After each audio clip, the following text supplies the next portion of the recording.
जय हिंद दोस्तों। तो आपके अपने चैनल कंप्यूटर फॉर क्वांट के अंदर एक बार फिर से आप सभी का हार्दिक स्वागत है। तो देखिए आज हम क्या कर रहे हैं, आइए टेस्ट सीरीज 2023 के मॉक टेस्ट जो 8 नंबर का हुआ है उसका हम क्या कर रहे हैं, वीडियो सॉल्यूशन। क्या कर रहे हैं, वीडियो सॉल्यूशन। ओके, तो ये जो आपकी टेस्ट सीरीज हुई थी वो आपकी हुई थी 13/8/2023 को। ओके, तो जो भी स्टूडेंट्स मेरे से जुड़े हुए हैं उनको अच्छे से पता है कि जो टेस्ट सीरीज का जो तरीका है, जो ये पेपर है बनाने का तरीका है, मेरा बिल्कुल एग्जाम ओरिएंटेड है। बिल्कुल एग्जाम लेवल का आपके क्वेश्चंस आ रहे हैं और एग्जाम के अंदर किस तरीके से क्या क्या लेवल और किस तरीके से लेवल पैटर्न को डिफिकल्ट किया जा सकता है, वैसा आप अगर देख पा रहे हैं, जो मेरे स्टूडेंट्स हैं वो वैसे ही बोल रहे हैं। जो 1 से लेके अभी 8 तक है तो थोड़ा सा पेपर का लेवल अप हो रहा है धीरे धीरे। ओके, तो चलिए हम क्या करते हैं, फटाफट से इनके सॉल्यूशंस कर देते हैं। यहाँ देखिए फर्स्ट क्वेश्चन क्या दिया है आपको, which unit can store instruction data and intermediate results. इनमें से कौन सी यूनिट है जो इंस्ट्रक्शन को, डेटा को या इंटरमीडिएट रिजल्ट को क्या करती है, होल्ड करती है। फर्स्ट ऑप्शन क्या दिया हुआ देखिए आपके एलयू। क्या एलयू कोई भी चीज होल्ड करती है क्या? नहीं, एलयू कोई भी चीज होल्ड नहीं करती। ये क्या करती है, परफॉर्म कैलकुलेशन। ये क्या करती है, अगर आपने कोई टास्क दे रखा है तो उसको क्या करेगी, परफॉर्म करेगी। क्या करेगी, कैलकुलेट करेगी। तो ये किस तरह का ऑपरेशन परफॉर्म करती है, आप एक तरीके से मान सकते लॉजिकल ऑपरेशन परफॉर्म करती है या अरिथमेटिक ऑपरेशन परफॉर्म करती है। तो जो भी गणितीय गणना है उसका काम किसका होता है, आपका एएलयू का होता है, अरिथमेटिक लॉजिक यूनिट। ओके, चलिए नेक्स्ट की बात करें तो सीयू की बात करें तो सीयू का क्या काम करता है, सीयू का काम है generate, control and timing signal. Exam के अंदर क्वेश्चन आया हुआ डायरेक्ट, सीयू का क्या काम है, तो जो भी इंपॉर्टेंट चीजें होती है वो हर एक वीडियो के अंदर मेरी रिपीट होती रहती है ताकि आपके दिमाग के अंदर ये सारी सारी क्या हो जाए, प्रिंट हो जाए, छप जाए। ओके, तो ये क्या है, कंट्रोल यूनिट। कंट्रोल यूनिट क्या करती है, आपके टाइमिंग और कंट्रोल सिग्नल को जनरेट करती है, जिससे ये एएलयू रजिस्टर इन सबको हैंडल कर पाती है। जो बसेस है आपकी, data bus, address bus, control bus, इन सबको क्या करती है, कंट्रोल करती है। तो ये भी आंसर नहीं है। स्टोरेज यूनिट, अब स्टोरेज यूनिट के अंदर अगर हम बात करें तो यहाँ पे स्टोरेज यूनिट का जो मतलब है, जो आपके एलयू के साथ जो आती है, यहाँ पे बात करा रजिस्टर की। किसकी बात करा है, रजिस्टर की। अब रजिस्टर के अंदर भी अगर आपने पढ़े हैं तो आपके अलग अलग तरह के रजिस्टर है। जैसे फर्स्ट वाला रजिस्टर की अगर मैं बात करूँ तो यहाँ पे एक्यूमुलेटर रजिस्टर, नाम आप सबने सुन रखा है। एसी शॉर्ट फॉर्म में क्या बोलते हैं उसको, एसी, एक्यूमुलेटर रजिस्टर। जिसका क्या काम है, ये इंटरमीडिएट रिजल्ट को क्या करता है, होल्ड करता है। क्या करता है, इंटरमीडिएट रिजल्ट को होल्ड करता है। कौन करता है, आपका एक्यूमुलेटर। फिर अगर मैं बात करूं तो यहाँ पे देखिए मेमोरी बफर रजिस्टर, क्या आ जाएगा, मेमोरी बफर रजिस्टर। आप सिर्फ सुनते रहिए, आपको सब कुछ याद हो जाएगा। MBR, memory buffer register. इसका क्या काम है, जो भी डेटा है उसको क्या करता है, ये होल्ड करता है। फिर क्या होता है यहाँ पे, इंस्ट्रक्शन रजिस्टर। क्या होता है यहाँ पे, इंस्ट्रक्शन रजिस्टर। ये क्या होता है, जो भी इंस्ट्रक्शन आपका एग्जीक्यूट होने वाला था उसको क्या करता है, ये होल्ड करता है। तो ये इंपॉर्टेंट चीजें हैं, आपको ध्यान होनी चाहिए। ठीक है, चलिए इसका आंसर क्या हो गया, हमारा स्टोरेज यूनिट। यहाँ पे ऑल आंसर नहीं होगा, क्या आंसर होगा इसका, स्टोरेज यूनिट होगा। चलिए नेक्स्ट क्वेश्चन की ओर अगर हम बढ़े, देखिए क्या दिया हुआ यहाँ पे, the acromion for DDR SDRM। अब आपको एक्रोनियम जब भी पूछा जाए इसका मतलब क्या है कि इसकी फुल फॉर्म आपको पूछी गई है। ठीक है, क्या पूछी गई है, फुल फॉर्म पूछी गई DDR SDRM की। तो हम क्या करते हैं, मेमोरी से ही शुरुआत करते हैं कि आपकी जो मेन मेमोरी है उसको हम दो पार्ट में डिवाइड कर सकते हैं। कौन कौन सी हो गई आपके यहाँ पे, रैम और रोम। कौन सी हो गई, रैम और रोम। रैम को हम फर्दर क्या कर सकते हैं, अलग पार्ट के अंदर डिवाइड कर सकते हैं, जिसके अंदर आपके पास होगी एस रैम, यहाँ पे हो गई आपकी डी रैम, है ना। रैम आपने क्या दो तरह की पढ़ी ना, एस रैम और डी रैम। यहाँ पे एक फॉर्म और होती है जिसको हम क्या बोल सकते हैं, यहाँ पे एस डी रैम। क्या बोल सकते हैं, एस डी रैम। वैसे तो ये जो एस डी रैम होती है ना, डी रैम की ही एक फॉर्म है। क्या है, ये इसी का ही एक फॉर्म है, या इसी का ही क्या है, एक प्रकार है। तो एस रैम की फुल फॉर्म क्या है, स्टैटिक रैम। यहाँ पे इसका मतलब क्या हो गया, स्टैटिक। और रैम का मतलब क्या हो गया, रैंडम एक्सेस मेमोरी। ठीक है, रैंडम एक्सेस मेमोरी। और यहाँ पे रोम का क्या मतलब होता है, रीड ओनली मेमोरी। यहाँ मैं लिख लेता हूँ, रीड ओनली मेमोरी। ओके, तो डी का मतलब यहाँ पे क्या हो गया, डायनामिक। डायनामिक। और रैम का मतलब मैंने बता दिया, रैंडम एक्सेस मेमोरी, ताकि मेरे को बार बार यहाँ बताने ना पड़े। अब यहाँ पे एस का क्या मतलब है, यहाँ पे ध्यान दीजिए, एस का मतलब है सिंक्रोनियस। क्या है इसका मतलब, synchronous. Synchronous dynamic random access memory. समझ में आ रही है बात आपको? मेन मेमोरी दो प्रकार की, रैम रोम। रैम को हमने फर्दर डिवाइड किया है एस रैम, डी रैम, और एच डी रैम को आप अलग से काउंट कर सकते हो। फिर यहाँ देखिए एच डी रैम को हमने फर्दर डिवाइड किया गया है। ये जो एच डी रैम के जो पार्ट है वो है, जैसे आप मान सकते हो DDR1, DDR2, DDR3, ऐसे करके आप इनको फर्दर कैटेगराइज कर सकते हो। यहाँ पे DD का मतलब क्या है? Double data rate. क्या मतलब है? यहाँ पे मैं लिख लेता हूँ, ये रहा डबल डेटा रेट। क्या है? Double data rate. Double data rate का मतलब क्या हो गया? इनकी जो स्पीड है बाकी जो आपकी रैम है उनसे क्या है? ज़्यादा है। क्या है? ज़्यादा है। Double data rate.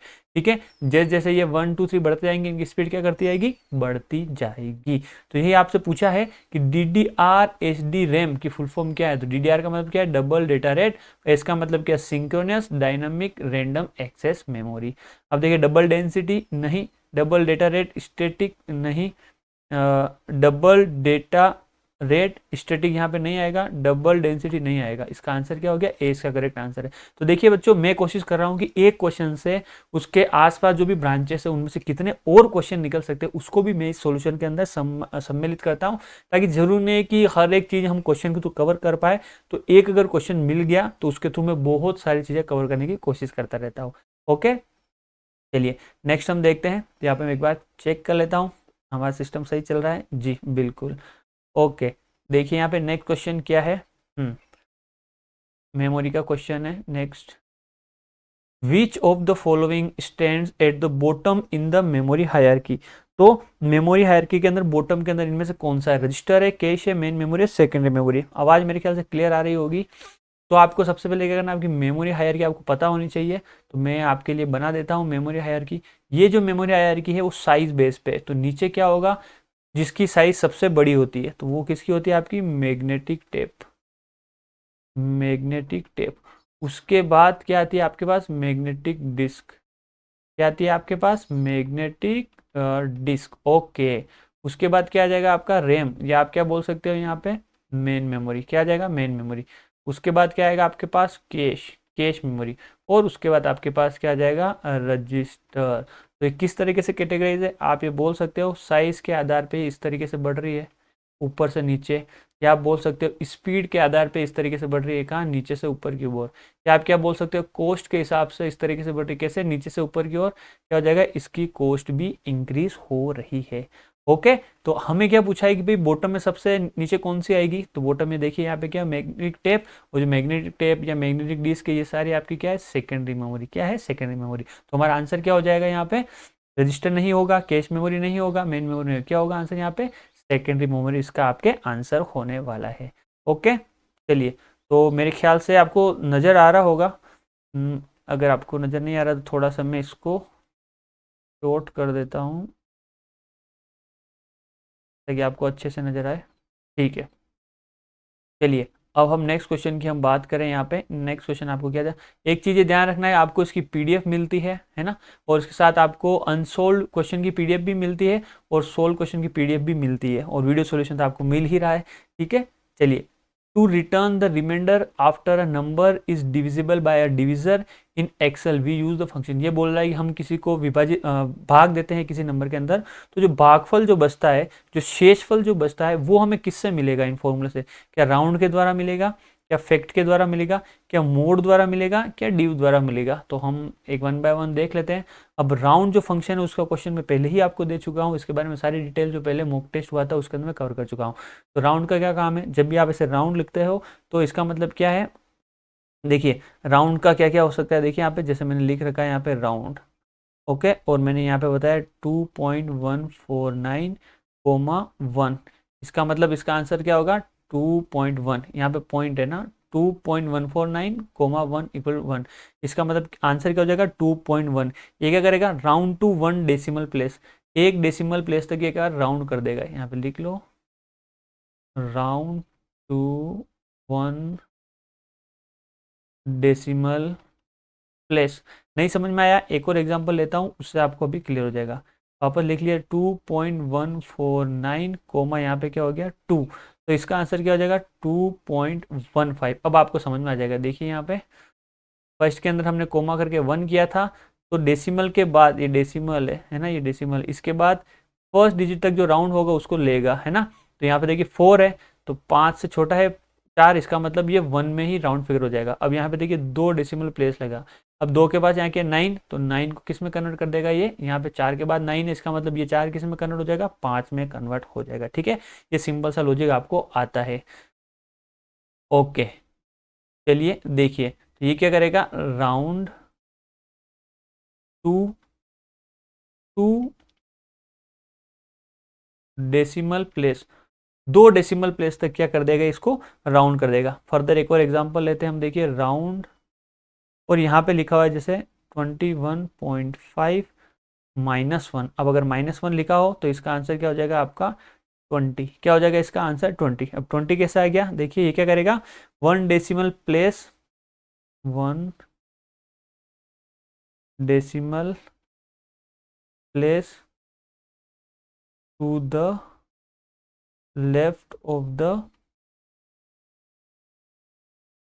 Decimal point. ये क्या करेगा, आपका जो डेसिमल पॉइंट है उसका जो लेफ्ट है, ये डेसिमल पॉइंट उसका लेफ्ट कौन सा, ये, उसको क्या करेगा, 1 डेसिमल पॉइंट को क्या करेगा, राउंड कर देगा। अब ये 1 है, इसका मतलब क्या हो गया, ये 20 के आसपास इसको कन्वर्ट कर देगा। तो इसका आंसर क्या हो गया, यहाँ पे आपके पास 20 इसका आंसर हो चुका है। ठीक है, तो ये आपका राउंड फंक्शन है। कौन सा फंक्शन है, राउंड फंक्शन है। तो जो क्वेश्चन पूछा था मुझे, यहाँ तो आंसर मिला नहीं, इसका मतलब ये मेरा आंसर है नहीं। अब फैक्ट की बात करें, फैक्ट फंक्शन कैसे काम करता है, फैक्ट, अब जैसे फैक्ट के अंदर मैंने लिख लिया 5, तो ये क्या निकाल देगा, इसका फैक्टोरियल निकाल देगा। 5 का फैक्टोरियल क्या होता है, 5 इंटू 4 इंटू 3 इंटू 2 इंटू 1, तो ये क्या होगा, 5 चौक 20, 20 इंटू 3 60, और 60 इंटू 2 क्या हो जाएगा 120। इसी प्रकार फैक्ट 5 लिख लो, 4 लिख लो, 3 लिख लो, वो आंसर दे देगा। तो ये भी नहीं है। अब हम आ जाते हैं मोड फंक्शन के ऊपर। क्या जो पूछा गया मोड फंक्शन दे रहा है, जी हाँ। अगर मैंने लिखा है इसको मोड, जैसे मैंने यहाँ पे लिख लिया मोड 10,3, तो ये क्या करेगा, आंसर क्या देगा 1। मैंने लिखा यहाँ पे मोड 10,4, तो आंसर क्या देगा 2 देगा। ओके, तो ये कैसे, अब कैसे दे रहा है, ये क्या रिमाइंडर बता रहा है। जैसे मैंने 10 के अंदर किसका भाग दिया, 3 का भाग दिया, तो कितनी बार जाएगा, 3 बार, 9 बचा क्या 1, तो ये आंसर देता है। अब वापस देख लीजिए, 10 के अंदर 4 का भाग दिया, तो कितनी बार गया, 2 बार, 8 बचा क्या 2, तो ये आंसर दे रहा है। ठीक है, तो ये मेरा रिमाइंडर का आंसर दे रहा था। हमारा आंसर क्या हो गया, ये क्वेश्चन के लिए पूछा गया था। इसके अलावा भी जो इंपॉर्टेंट आपके हैं वो देख लीजिए, एक रैंडम करके है। रैंडम क्या करता है, आपके जो नंबर जनरेट करता है वो x is greater than equal to 0 और लेस देन 1, 0 और 1 के बीच में आपके रेंज जनरेट करके देता है। बकायदा अगर स्पेसिफिक आपने मेंशन नहीं कर रखा हो कि ये नेचुरल नंबर में करना है, होल नंबर में करना है। ओके, इसका एग्जांपल भी मैंने प्रीवियस टेस्ट सीरीज के अंदर दिया है, वहाँ पे मैंने अच्छे से समझा रखा है। ओके, तो आपको सारी टेस्ट सीरीज फॉलो करनी है ना। सील, अब देखिए सीलिंग, सीलिंग एक और फंक्शन है, और मैंने दे दिया जैसे 7,5। इस केस के अंदर क्या होगा, ये 5 के मल्टीपल के अंदर कन्वर्ट कर देगा, मतलब 5 से बड़ी संख्या होनी चाहिए। ठीक है, तो ये क्या हो जाएगा, इसका आंसर हो जाएगा आपके पास 10, और एक दे रहेगा यहाँ पे फ्लोर। अभी आपको समझ में आ जाएगा, फ्लोर 7,5, तो ये 5 के मल्टीपल में होना चाहिए, बस 7 से छोटी संख्या होनी चाहिए। अब 7 से छोटी संख्या कौन सी, 5 के मल्टीपल वाली 5। समझ में आई बात, देखिए यहाँ पे फ्लोर और सील में क्या फ़र्क है, ये फ़र्क है। जैसे ये बिल्डिंग है, तो बिल्डिंग के नीचे वाले माले को क्या कहूँगा, फ्लोर, ऊपर वाले माले को क्या कहूँगा, सीलिंग। अब यहाँ पे बीच में लिखा हुआ है 7। अब देखो 7 लिखा हुआ और क्या लिखा हुआ कोष्टक के अंदर 5। अब 5 का मतलब ये है कि 5 के मल्टीपल ही नंबर होने चाहिए, तो 5 हो सकता है, 10 हो सकता है, 15 हो सकता है। अब देखिए सील लिखा हुआ है मतलब ऊपर वाली छत, अब ऊपर वाली छत मतलब 7 से बड़ी वाली संख्या क्या हो सकती है यहाँ पे 10, तो ये आंसर। फ्लोर लिखा हुआ मतलब 7 से छोटी वाली, अब छोटी वाली संख्या क्या हो सकती है यहाँ पे 5, 5 का मल्टीपल क्या है यहाँ पे 5। आई बात समझ में। ये एक तो डिव करके कोई फंक्शन नहीं होता है ना, ये कोई फंक्शन नहीं है। ठीक है, और इन फंक्शन का भी आपको ध्यान रखना है अच्छे से। ओके, तो मेरे ख्याल से यहाँ से नज़र आ रहा होगा, देखिए मेरे ख्याल से यहाँ पे हाइड हो गया होगा। चलिए अगली बार मैं ध्यान रखूंगा इस चीज़ का। Causing the CPU to step through a series of micro operation. अब देखिए यहाँ पे क्या पूछ रहा है, बहुत सारे जो माइक्रो ऑपरेशन है उसको परफॉर्म करता है। तो देखिए यहाँ पे क्या क्या दिया हुआ है, यहाँ पे क्वेश्चन देखिए, एग्जीक्यूशन, रन टाइम, पाइपलाइनिंग और सीक्वेंसिंग। तो एग्जीक्यूशन का मतलब क्या हो गया, हमें प्रोसेस को एग्जीक्यूट करना, execution of a process. Run time का मतलब क्या हो गया, उस प्रोसेस को एग्जीक्यूट करने में जो टाइम लग रहा है वो क्या हो गया हमारे पास, रन टाइम। ठीक है, running of process.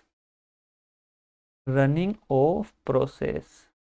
Okay, pipelining का मतलब क्या होता है? देखिए, पाइपलाइनिंग का मतलब ये है, देखिए एक तो ये कि प्रोसेस P1 रन कर रहा है, उसके बाद प्रोसेस P2 रन कर रहा है, उसके बाद प्रोसेस आपका P3 रन कर रहा है। जो हमारा आंसर है इसका सीक्वेंसिंग। सीक्वेंसिंग का मतलब क्या है? सारे प्रोसेस आपके सीक्वेंस के अंदर रन कर रहे हैं यहाँ पे P4। ठीक है। दूसरा क्या हो गया? पैरेलल रन कर रहे हैं। पैरेलल रन कर रहे हैं मतलब P1 भी रन कर रहा है, P2 भी रन कर रहा है, P3 भी रन कर रहा है और P4 भी रन कर रहा है। इसको हम क्या बोलेंगे? पाइपलाइनिंग। क्या बोलेंगे इसको? हम पाइपलाइनिंग बोले। फिर पाइपलाइनिंग का कंसेप्ट समझने के लिए आपको बहुत सारे आगे जो हम one by one clock pulse के साथ में जो हम जब प्रोसेस को एग्जीक्यूट करते हैं उसको समझना जरूरी है। पर हाल फिलहाल आप इतना समझ लीजिए कि एक साथ अगर एक साथ हम प्रोसेस को एग्जीक्यूट करते हैं तो उसे हम क्या बोलेंगे? पाइपलाइनिंग बोलेंगे। ठीक है। वैसे इसको पैरेलल बोलते हैं। पाइपलाइनिंग का मतलब क्या है? जैसे ही पर क्लॉक इवेंट के ऊपर आपका एक प्रोसेस बाहर निकल जाना। ठीक है। जैसे मान लीजिए आप कार मैन्युफैक्चरिंग कंपनी है आपकी, तो ऐसा थोड़ी होता है कि एक बार में एक पूरी कार बनी, फिर उस अगले में एक महीने में एक कार बनी, फिर दूसरे में दूसरी कार, ऐसा नहीं होता है। वहाँ पे पर डे कार आपकी निकलती रहती है। तो मतलब फर्स्ट कार की जैसे बॉडी बन रही होती है, तो दूसरी जगह उसके टायर बन जाते हैं, तीसरी जगह उसका इंजन बन जाता है, चौथी जगह उसके जो भी दूसरे पार्ट बन जाते हैं, फिर एक बार में वो असेंबल हो जाती है, फिर डिलीवर हो जाती है। तो पैरेलल बहुत सारे टास्क चल रहे होते हैं, उसको हम क्या बोलते हैं? पाइपलाइनिंग। तो यहाँ पे आपको क्या पूछा? सीरीज के अंदर जो माइक्रो ऑपरेशन परफॉर्म करते हैं उसे हम क्या बोलते हैं? क्या बोलते हैं? सीक्वेंसिंग बोलते हैं। नेक्स्ट देखिए, राजस्थान के मेवाड़ और बाड़मेर में पुरुषों का सामूहिक वृत्ताकार नृत्य क्या कहलाता है? गीदड़ नृत्य, गेर नृत्य, तेरह ताली नृत्य और घूमर नृत्य। क्या बोलते हैं हम? गेर नृत्य। चलिए क्वेश्चन की ओर। पृथ्वीराज विजय ग्रंथ की रचना किसने की? ईसरदास, चंद्रवर्धय, दलपति विजय और जयानक। किसने किया? आपके जयानक। ब्रज महोत्सव का आयोजन किस जिले में होता है? तो यहाँ पे देखिए, अलवर, भरतपुर, सीकर और धौलपुर। तो किस में होता है? आपके भरतपुर के अंदर। नेक्स्ट क्वेश्चन देखिए, राजस्थान में गोबर से घर की दीवारों चबूतरों पर क्या बनाया जाता है? फड़। फड़ क्या होता है? आपके जो फड़ है ना, वो आपके कहाँ बनाए जाते हैं? इस पे कपड़ों पे, ध्यान रखना। फड़ कहाँ बनाए जाते हैं? कपड़ों पे बनाए जाते हैं, छपाई द्वारा। ठीक है। कपड़ों पर छपाई की जाती है, उसे हम क्या बोलते हैं? फड़ बोलते हैं। क्या बोलते हैं? फड़ पेंटिंग। वैसे ये होती क्या आपकी? फड़ पेंटिंग। पाना नहीं। नेक्स्ट क्या है यहाँ पे? देखिए, सांझी। ये आपका आंसर है, जो क्वेश्चन दिया हुआ उसके अकॉर्डिंग आंसर क्या आपका? सांझी। तो ये क्या है? सांझी देवी होती है ना, इसको पूछते हैं लोग। सांझी देवी, जिसके अंदर क्या होता है? गोबर के द्वारा क्या होता है? गोबर के द्वारा किवाड़ पर या बाहर आकृतियां बनाई जाती है। क्या बनाई जाती है? आकृतियां बनाई जाती है ना। इनकी आकृति बताई जाती है सांझी देवी की। मांडना क्या होता है? देखिए, मांडना के अंदर क्या होती है? कलाकृतियां बनाई जाती है। क्या होती है? कलाकृतियां बनाई जाती है। इसका मतलब ये माना जाता है कि इसको बनाने से घर के अंदर लक्ष्मी का निवास होगा, या लक्ष्मी हमेशा, या लक्ष्मी की कृपा हमेशा हमारे पास बनी रहेगी। ओके। चलिए नेक्स्ट क्वेश्चन की ओर हम बात करें तो देखिए क्या दिया यहाँ पे? वेदों की ओर लौटो, ये नारा किसने दिया था? शंकराचार्य, लाओत्से ने, दयानंद ने और विवेकानंद ने। तो ये नारा किसने दिया था? दयानंद ने। किसने दिया था यहाँ पे? दयानंद ने। नेक्स्ट क्वेश्चन देखिए क्या दिया हुआ है? प्रताप को हराने के लिए अंतिम प्रयत्न के रूप में अकबर ने किसको भेजा? शाहबाज खां, जगन्नाथ कछवाहा, मानसिंह का और सुल्तान का। किसको भेजा था? जगन्नाथ कछवाहा। देखिए जीके के क्वेश्चन है तो ये आपको आने चाहिए, इसमें मैं आपकी कोई मदद नहीं कर सकता हूँ। निम्न में से वागड़ के, है ना, ले नहीं है यहाँ पे। वागड़ के गांधी कौन है? हरिदेव जोशी, सागरमल गोपा, भोगीलाल पांड्या। इनमें से कोई नहीं। तो इसका आंसर क्या आपके? भोगीलाल पांड्या। चलिए नेक्स्ट क्वेश्चन को बढ़ते हैं हम। आहड़ के ताम्रपत्र 1206 में से हमें क्या जानकारी मिलती है? महाराणा राज सिंह ने राजसमंद झील का निर्माण करवाया था, महाराणा कुंभा ने कीर्ति स्तंभ का निर्माण कराया था, किसानों से वसूल की जाने वाली विविध लाग बागों का पता चलता है, गुजरात के शासक भीमदेव के समय मेवाड़ पर गुजरात का अधिकार था। तो इसका आंसर क्या है? लास्ट वाला इसका करेक्ट आंसर है। राजपूतों से उत्पत्ति के संबंध से संबंधित अग्निकुंड के सिद्धांत से किस वंश का उदय नहीं हुआ है? तो यह अग्निकुंड का सिद्धांत था, जिसके अंदर माना गया था कि राजपूतों के इस जो भी ये गोत्र है उनका जन्म हुआ था। तो क्या इसका उदय किसका नहीं हुआ था? सोलंकी का नहीं हुआ, परमार का, राठौड़ का, या लास्ट वाला आपके पास क्या गया यहाँ पे? चौहान का। तो इसमें आंसर कौन सा? राठौड़ है ना। क्या माना गया? राठौड़ का अग्निकुंड से उदय नहीं हुआ है। ओके। अकबर ने जब 1567 में चित्तौड़ पर आक्रमण किया तब मेवाड़ का महाराणा कौन था? तो उस समय प्रताप, उदय सिंह, सांगा, अमर सिंह कौन था? उदय सिंह था, किसका? मेवाड़ का महाराणा। ओके, नेक्स्ट क्वेश्चन देखिए, यहाँ पे 16 का क्वेश्चन दिया हुआ है। Is a paradigm of distributed computing to provide customer on demand utility based computing device. ग्राहक के मांग पर उपयोगिता आधारित कंप्यूटिंग सेवा प्रदान करने के लिए वितरित कंप्यूटिंग का एक प्रतिमान है। Remote sensing, remote invocation, cloud computing और प्राइवेट कंप्यूटिंग। देखिए ये जो क्वेश्चन दिया हुआ है ना, आपको क्लाउड कंप्यूटिंग का दिया हुआ है। प्राइवेट कंप्यूटिंग पार्ट होता है कंप्यूटिंग का, जिसका प्राइवेट कंप्यूटिंग होती है, क्लाउड होते हैं एक्चुअली, प्राइवेट क्लाउड होता है और पब्लिक क्लाउड होता है और हाइब्रिड क्लाउड होता है। वो आपके बारे में नहीं पूछा गया, आपने क्लाउड कंप्यूटिंग के बारे में पूछा गया इस क्वेश्चन के अंदर। तो आपको क्लाउड कंप्यूटिंग के भी फर्दर टाइप होते हैं, ये आपको याद होना चाहिए। जो फर्स्ट वाला टाइप है आपका सास, फिर आपका जो टाइप है वो है पास, और नेक्स्ट पार्ट है वो आईआर। तो सास की फुल फॉर्म क्या है? Software as a service. क्या फुल फॉर्म है इसकी? Software as a service. PaaS की क्या फुल फॉर्म है? Platform as a service. क्या है? Platform as a service. और आईआस की फुल फॉर्म क्या है? Infrastructure as a service. क्या हो जाएगी? Infrastructure as a service. ये फुल फॉर्म भी कई बार एग्जाम के अंदर पूछी जाती है, तो आपको इनका भी पता होना चाहिए। चलिए, how can you break the current column. अगर आपको कोई कॉलम दिया हुआ है, उसको अगर आपको ब्रेक करना है तो आप कौन सी की का यूज करोगे? तो यहाँ पे आंसर क्या होगा? Press control plus shift plus enter. अब आप बोलोगे सर कंट्रोल प्लस एंटर करते हैं तो भी कॉलम ब्रेक हो जाता है। तो यहाँ पे देखिए, जैसे ये आपका कॉलम बना हुआ है ना, 1 2 3 4 है, और यहाँ पे फिर से बना हुआ है 1 2 3 4 है। ये आपका पेज है और ये आपका पेज है। अगर यहाँ पे आप control plus shift plus enter apply करते हो तो इसका जो रिजल्ट आएगा वो इस तरीके से आएगा। ये 4 है, तो मान लीजिए मैंने 2 के बार अप्लाई किया है ना, तो ये क्या हो जाएगा?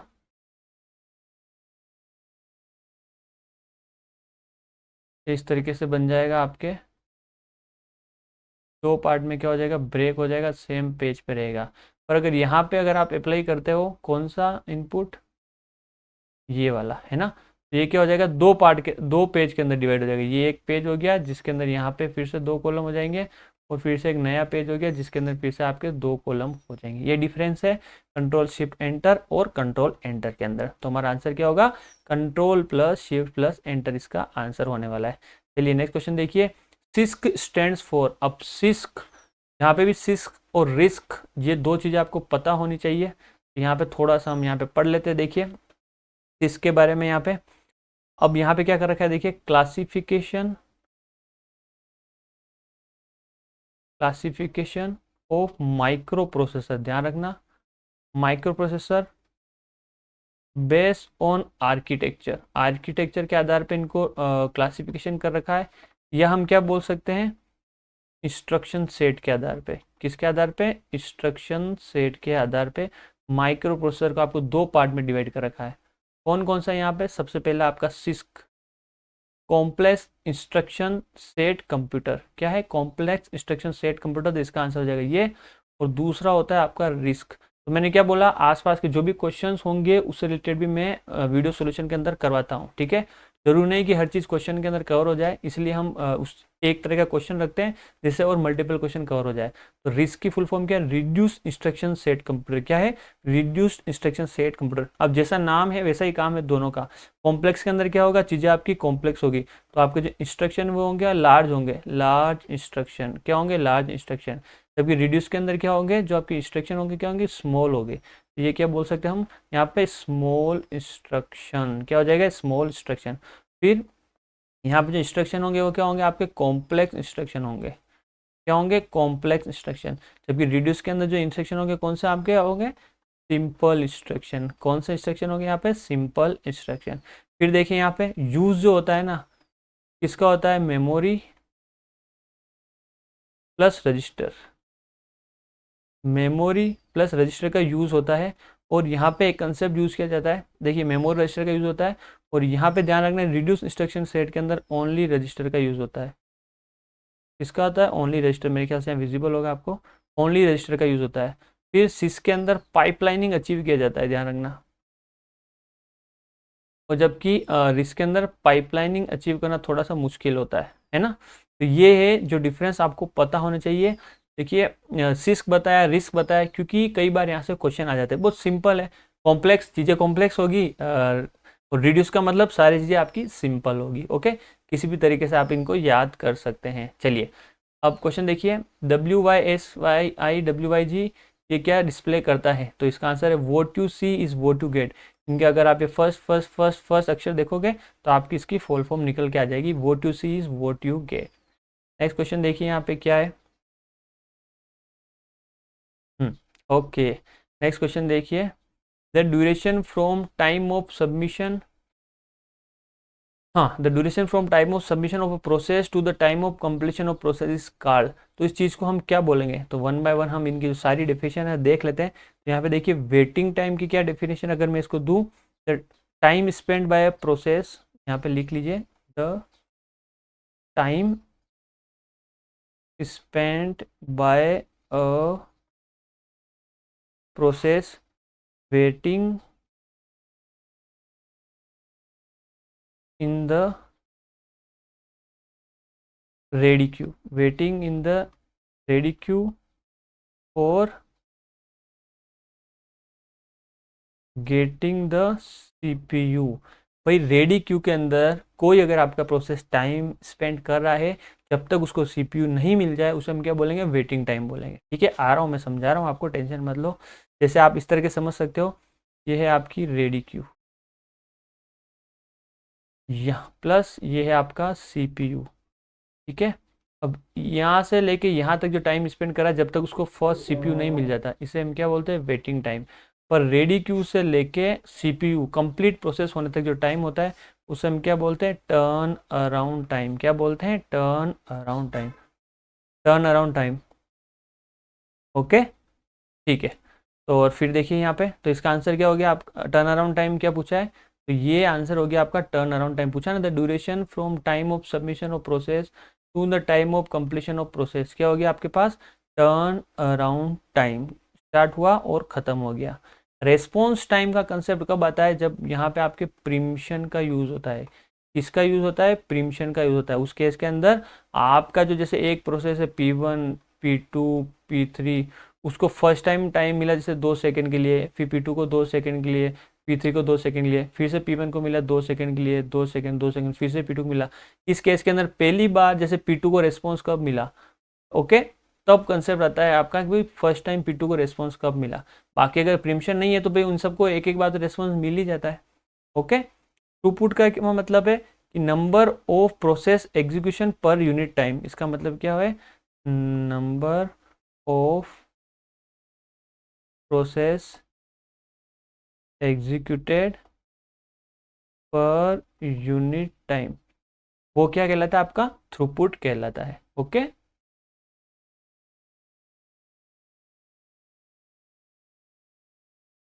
हम्म, फिर देखिए यहाँ पे,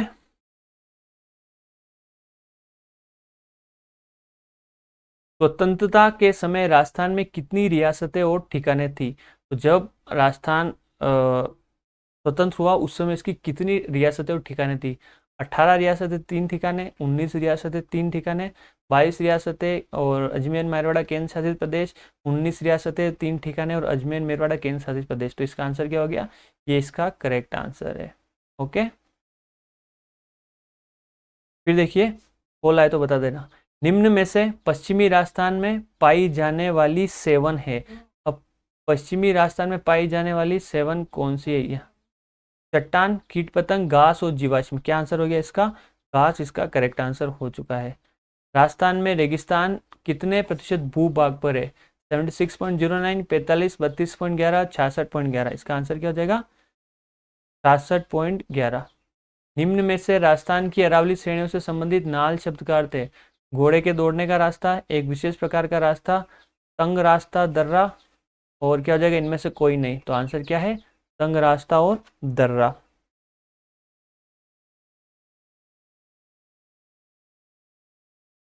निम्न में से बोमाट है? कुंभलगढ़ का पर्वतीय क्षेत्र, डूंगरपुर का अगम्य क्षेत्र, हाड़ौती और पठार, नागपाड़िया। आंसर क्या हो जाएगा? डूंगरपुर का अगम्य क्षेत्र। Snapchat is a multimedia messaging app, email service, photo editor और नन। क्या हो गया इसका? मल्टीमीडिया मैसेजिंग ऐप है Snapchat. Okay. Is a free encyclopedia of the world. विश्व का निःशुल्क विश्वकोश कौन सा है? विकिपीडिया, ईमेल, ई वॉलेट और सोशल नेटवर्किंग। ये क्या हो गया? Wikipedia. Which of the following can be created in Excel. इनमें से एक्सेल में क्या बना सकते हैं? Line graph and pie chart, only line graphs, bar chart, line graphs और बार ग्राफ्स और लाइन ग्राफ्स। तो आंसर क्या हो जाएगा? बार चार्ट, लाइन ग्राफ्स और पाई चार्ट्स। ओके। चलिए, in Microsoft Excel 2013 a cell can contain a total number of days characters. Microsoft Excel 2013 के अंदर एक सेल के अंदर कितने कैरेक्टर हो सकते हैं? हो सकते हैं 32,767। कितने? 32,767। ओके, नेक्स्ट क्वेश्चन देखिए यहाँ पे। ठीक है, KLC, लोटस 123, क्वारंटो ऐसे आप पॉपुलर एग्जांपल है। किनके एग्जांपल है? Backup utility, spreadsheet packages, word processing software और DBMS। किसके आंसर ये? स्प्रेडशीट के। किसके आंसर है? स्प्रेडशीट के। ओके, नेक्स्ट क्वेश्चन देखिए यहाँ पे। तो देखिए क्वेश्चन अगर आप देख पा रहे हैं यहाँ पे, तो बहुत अच्छे अच्छे क्वेश्चन है। मैंने क्वेश्चन को असेंबल करने की कोशिश की है। मैंने कह रहा हूँ कि क्वेश्चन मैंने बनाए, पर जहाँ से मैंने ले लिए, तो मैंने बिल्कुल एग्जाम ओरिएंटेड आपके क्वेश्चन पेपर बनाने की कोशिश की है। Okay. Which one of the following event is not possible in wireless network. Wireless network के अंदर कौन सा इवेंट पॉसिबल नहीं है? Collision detection, acknowledgement of data frames, multi mode data transmission और कनेक्शन टू वायर्ड नेटवर्क। तो देखिए वैसे वायर्ड नेटवर्क बोला है, ये पॉसिबल नहीं है। कोलिजन डिटेक्शन, अब देखिए वायरलेस नेटवर्क के अंदर कोलिजन डिटेक्ट करने की कोई टेक्निक नहीं है, है ना। वायरलेस अगर नेटवर्क है तो हम कोलिजन डिटेक्ट नहीं कर सकते। एक्नोलेजमेंट ऑफ डेटा फ्रेम, ये हम कर सकते हैं ईथरनेट के अंदर। ईथरनेट सॉरी, ये वायरलेस के अंदर हम कर सकते हैं। डेटा फ्रेम उसका हम एक्नोलेज में कर सकते हैं। मल्टी मोड डेटा ट्रांसमिशन, ये भी हम कर सकते हैं। तो हमें पूछा है कौन सा पॉसिबल नहीं है। कौन सा पॉसिबल नहीं है? Collision detection. Connection to wired network, ये हम कर सकते हैं। भाई कनेक्शन तो कर ही सकते हैं, इसको आप करेक्ट कर लीजिएगा। ओके। चलिए नेक्स्ट क्वेश्चन की हम बात करें। Which of the following are components of chart. इनमें से चार्ट के कौन से आपके कंपोनेंट्स है? तो देखिए यहाँ पे टाइटल, डेटा पॉइंट्स और डेटा सीरीज। और फिर देखिए यहाँ पे वर्टिकल एक्सिस और वैल्यू एक्सिस। तो यहाँ पे एक्सिस का एस है। डाटा लेबल, ग्रिड लाइंस और लेजेंड्स, ऑल ऑफ द है। तो आंसर क्या हो जाएगा? सारे के सारे। Which option on the custom management task pane allows you to apply a preset or custom motion path is MS PPT? Add effect, emphasis, animate now और all। तो इसका आंसर क्या हो जाएगा आपका? Add effect। They are nefarious hackers and their main motive is to gain financial profit by doing cyber crimes. Who are they? मतलब जिनके बारे में पूछा गया उनका जो उद्देश्य है वो क्या? वित्तीय लाभ कमाना है। तो उनको हम क्या बोलते हैं? White hat hackers, black hat hackers और हैक्टिविस्ट। तो यहाँ पे ध्यान रखना कुछ होगा। व्हाइट हैट हैकर्स को हम इथिकल हैकर बोलते हैं। क्या बोलते हैं यहाँ पे? इथिकल हैकर बोलते हैं। इनको क्या करती है, बड़ी बड़ी जो कंपनीज होती है वो क्या करती है? पेमेंट देती है और वो बोलते हैं कि आप जो हमारा डेटा है उसकी आप सुरक्षा करो। कुल मिला के चोर को चांदनी फूंक दे, सीधी बात है। चोर को ही बोल देते हैं कि भाई तुम ये जो तिजोरी है हमारी उसकी रक्षा करो, सीधी सी बात है। तो व्हाइट हैट हैकर्स पैसे लेके आपका जो डेटा है उसको सुरक्षा प्रोवाइड करते हैं। वो ये डिटरमाइन करते हैं कि भाई चोर किस किस तरह से घुस सकता है, किस किस तरीके से ताले को तोड़ सकता है। ओके। ब्लैक हैट हैकर्स कौन होते हैं? वो बिना बताए आपके जो बैंक है, सिस्टम है, ऑर्गेनाइजेशन, उसके अंदर घुस जाएगा और आपके खाते को या आपको वित्तीय लॉस हो जाएगा। तो इसका आंसर क्या हो गया? Black hackers. अब यहाँ पे हैक्टिविस्ट क्या ध्यान रखना, इसके यहाँ से एग्जाम के अंदर क्वेश्चन भी आया हुआ है। ऐसे हैकर जो क्या होते हैं? हैकर भी होते हैं और एक्टिविस्ट भी होते हैं। एक्टिविस्ट मतलब नेता। ऐसे हैकर, हैक्टिविस्ट जो क्या करते हैं? अपने फायदे के लिए हैकिंग करते हैं। किसके जरिए? सोशल प्लेटफॉर्म के जरिए। किसके जरिए? सोशल प्लेटफॉर्म के जरिए। तो देखिए, is the act of hacking और breaking into a computer system for politically और सोशली मोटिवेटेड पर्पस। तो पॉलिटिकल पर्पस के लिए ये हैकिंग करते हैं, उसे हम क्या बोलते हैं? हैक्टिविस्ट बोलते हैं। ध्यान रखना, कई बार एग्जाम के अंदर ये क्वेश्चन आया हुआ इसका, एक्टिविस्ट का। ओके। और लास्ट वाला क्या है ऑप्शन आपके पास? Grey hate hackers. तो अब ग्रे हेट हैकर्स कैसे होते हैं? देखिए, व्हाइट हेट हैकर्स, इसका मतलब क्या हो गया? आपकी जैसे पुलिस, खाकी वर्दी। ब्लैक हेट हैकर्स, इसका मतलब क्या हो गया? चोर, जो बाद में। और ग्रे हेट हैकर्स कैसे हो गए? जो ये दोनों का काम करे। पुलिस का भी काम करे और चोर भी करे, मतलब पब्लिक के सामने आए तो पुलिस बन जाए और जब दूसरा काम आए तो चोर बन जाए, सीधी सी बात है, ठीक है। तो ये हो गए आपके ग्रे हेड होकर्स, मतलब सामने से तो अच्छे बने रहेंगे और पीछे उल्टे काम करेंगे। एक एग्जाम्पल के थ्रू बता रहा हूँ मैं आपको, है ना, आप इस तरीके से समझ सकते हो। ओके, ये एक तरीके एग्जाम्पल दे रहा हूँ मैं आपको, ठीक है। तो ये ग्रे हेड हैकर्स क्या होते हैं आपके, white hacker plus black hacker दोनों का जो कॉम्बिनेशन होता है इसे हम क्या बोलते हैं, ग्रे हेड हैकर्स। ओके,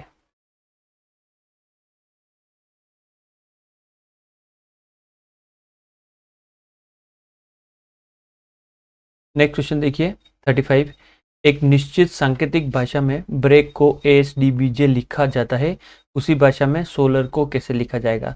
तो अगर आप ब्रेक को अगर आपने ध्यान से देखा होगा, BREAK, और यहाँ पे हमारे पास है ASDBJ, यहाँ पे एक पैटर्न फॉलो हो रहा है। यहाँ पे देखिए, बी में से एक माइनस किया तो ए आ गया -1 +1 -1 +1 और -1, ठीक है। तो सेम पैटर्न हमें कहाँ फोन यूज़ करना है, सोलर के अंदर।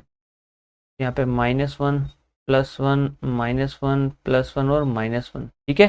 तो एस से अगर एक हम माइनस करेंगे तो हमारे पास क्या आ जाएगा, यहाँ पे आर, ओ के बाद एक प्लस करेंगे तो क्या आ जाएगा, OP। फिर एल में से एक माइनस करेंगे तो क्या आ जाएगा, के, ए के अंदर एक प्लस करेंगे तो बी, और आर में से एक माइनस करेंगे तो हमारे पास क्या आ जाएगा यहाँ पे क्यू। तो यहाँ पे क्या हो जाएगा, RPKBQ, यहाँ पे देख सकते हो RPKBQ। तो हमारा आंसर क्या हो गया, सी इसका करेक्ट आंसर हो गया। नेक्स्ट क्वेश्चन देखिए, यहाँ पे देखिए अच्छे अच्छे क्वेश्चन दिए हैं, बिल्कुल एग्जाम ओरिएंटेड पेपर बनाने की मैंने कोशिश की है, बहुत ज़्यादा टफ और बहुत ज़्यादा सिंपल नहीं। एग्जाम के अंदर इसी तरह क्वेश्चन आपको देखने को मिलेंगे। टेकन के बारे में पूछा गया है कि फिर टेकन का जो न्यूमेरिकल कन्वर्जन ये होता है तो गिव्स का क्या होगा। इस तरह से क्वेश्चन जब भी आए आप कोशिश करो कि इनको वर्ड्स के अंदर कन्वर्ट करने की कोशिश करो, ठीक है। तो जैसे मैं यहाँ कन्वर्ट करने की कोशिश कर रहा हूँ, जैसे एक अगर यहाँ लेता हूँ तो यहाँ पे 32 सेट नहीं होगा, या 1 3 2 2 2 1 6 अगर अलग अलग लेता हूँ तो यहाँ पे आप देखोगे कि 1 2 5 वर्ड्स के कंपेयर में बहुत ज़्यादा वर्ड्स यहाँ मिल जाएंगे, इसलिए हम दो दो के पेयर यहाँ ले पाएंगे। यहाँ पे देखिए, अगर मैं इन 13 को लेता हूँ तो 13 मेरे पास क्या बनेगा, M। यहाँ पे अगर मैं 22 लेता हूँ तो यहाँ पे क्या बनेगा, V। यहाँ पे 16 लेता हूँ तो यहाँ क्या बनेगा, P। यहाँ पे 26 लेता हूँ तो यहाँ क्या बनेगा, Z। और एक अकेला 7 है तो ये क्या हो जाएगा आपके पास, G। अब अगर यहाँ पे आप पैटर्न देखोगे तो आपको क्या मिलेगा, यहाँ पे देखिए, यहाँ पे देखो N और M, ठीक है। यहाँ पे देखो E और V, कुछ समझ में आ रहा है। यहाँ पे K और P, ये क्या इनके उल्टे हैं, ठीक है। N का उल्टा M, E का उल्टा V, और K का उल्टा क्या हो गया, P। तो और A का क्या हो जाएगा यहाँ पे Z, और यहाँ पे T का क्या आ जाएगा यहाँ पे G। तो ये इसके उल्टे हैं, तो याद कैसे रखने का तरीका क्या है, T का क्या होगा, गौरव टावर, एक का आज तक, आज हो जाएगा, K का काला पानी, E का इवनिंग, और N का MN। ओके, तो इसी प्रकार हमें क्या निकालता है, इनके हमें रिवर्स निकालने हैं। तो अगर S का हम यहाँ पे निकालेंगे तो आप बता सकते हो S का क्या होगा, हाई स्कूल, तो यहाँ क्या आ जाएगा H। E का क्या होगा, इवनिंग, तो यहाँ गया V। V का क्या हो जाएगा, वापस यहाँ पे हो गया E। I का क्या हो जाएगा, I मतलब इंडियन रेलवे, IR। और G का उल्टा क्या हो जाएगा, गौरव टावर। बस, तो इनका आप न्यूमेरिकल फॉर्म कर दीजिए, क्या हो गया 8। विवाह की उम्र क्या होती है 22। ये क्या हो गया यहाँ पे 5।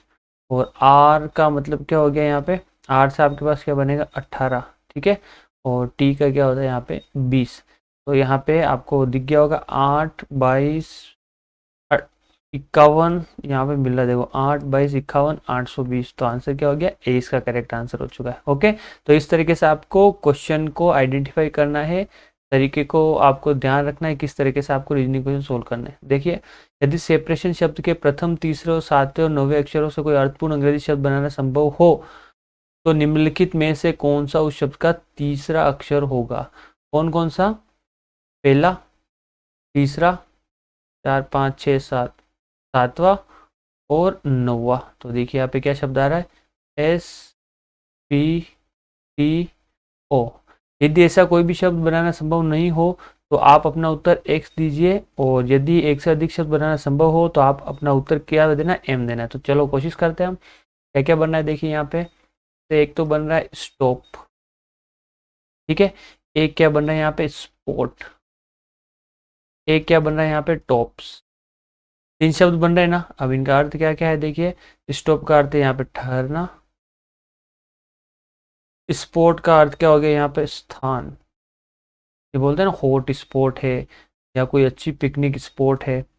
और टॉप्स का मतलब क्या होता है यहाँ पे? सबसे ऊपर। देखिए अगर एक शब्द निकल के आता है तो तीसरा हमारा आंसर होता, पर यहाँ पे एक से ज़्यादा है, इसका मतलब हमें आंसर क्या होगा? यदि एक से अधिक शब्द बनाना संभव हो तो आपका उत्तर एम होगा, तो हमारा आंसर क्या हो जाएगा यहाँ पे? एम इसका करेक्ट आंसर। ओके, चलिए नेक्स्ट क्वेश्चन की ओर चलते हैं हम। देखो देखो यहाँ पे, देखिए इस तरह के क्वेश्चन जब भी आएंगे आपको सबसे पहले काउंटिंग करने ये वाले।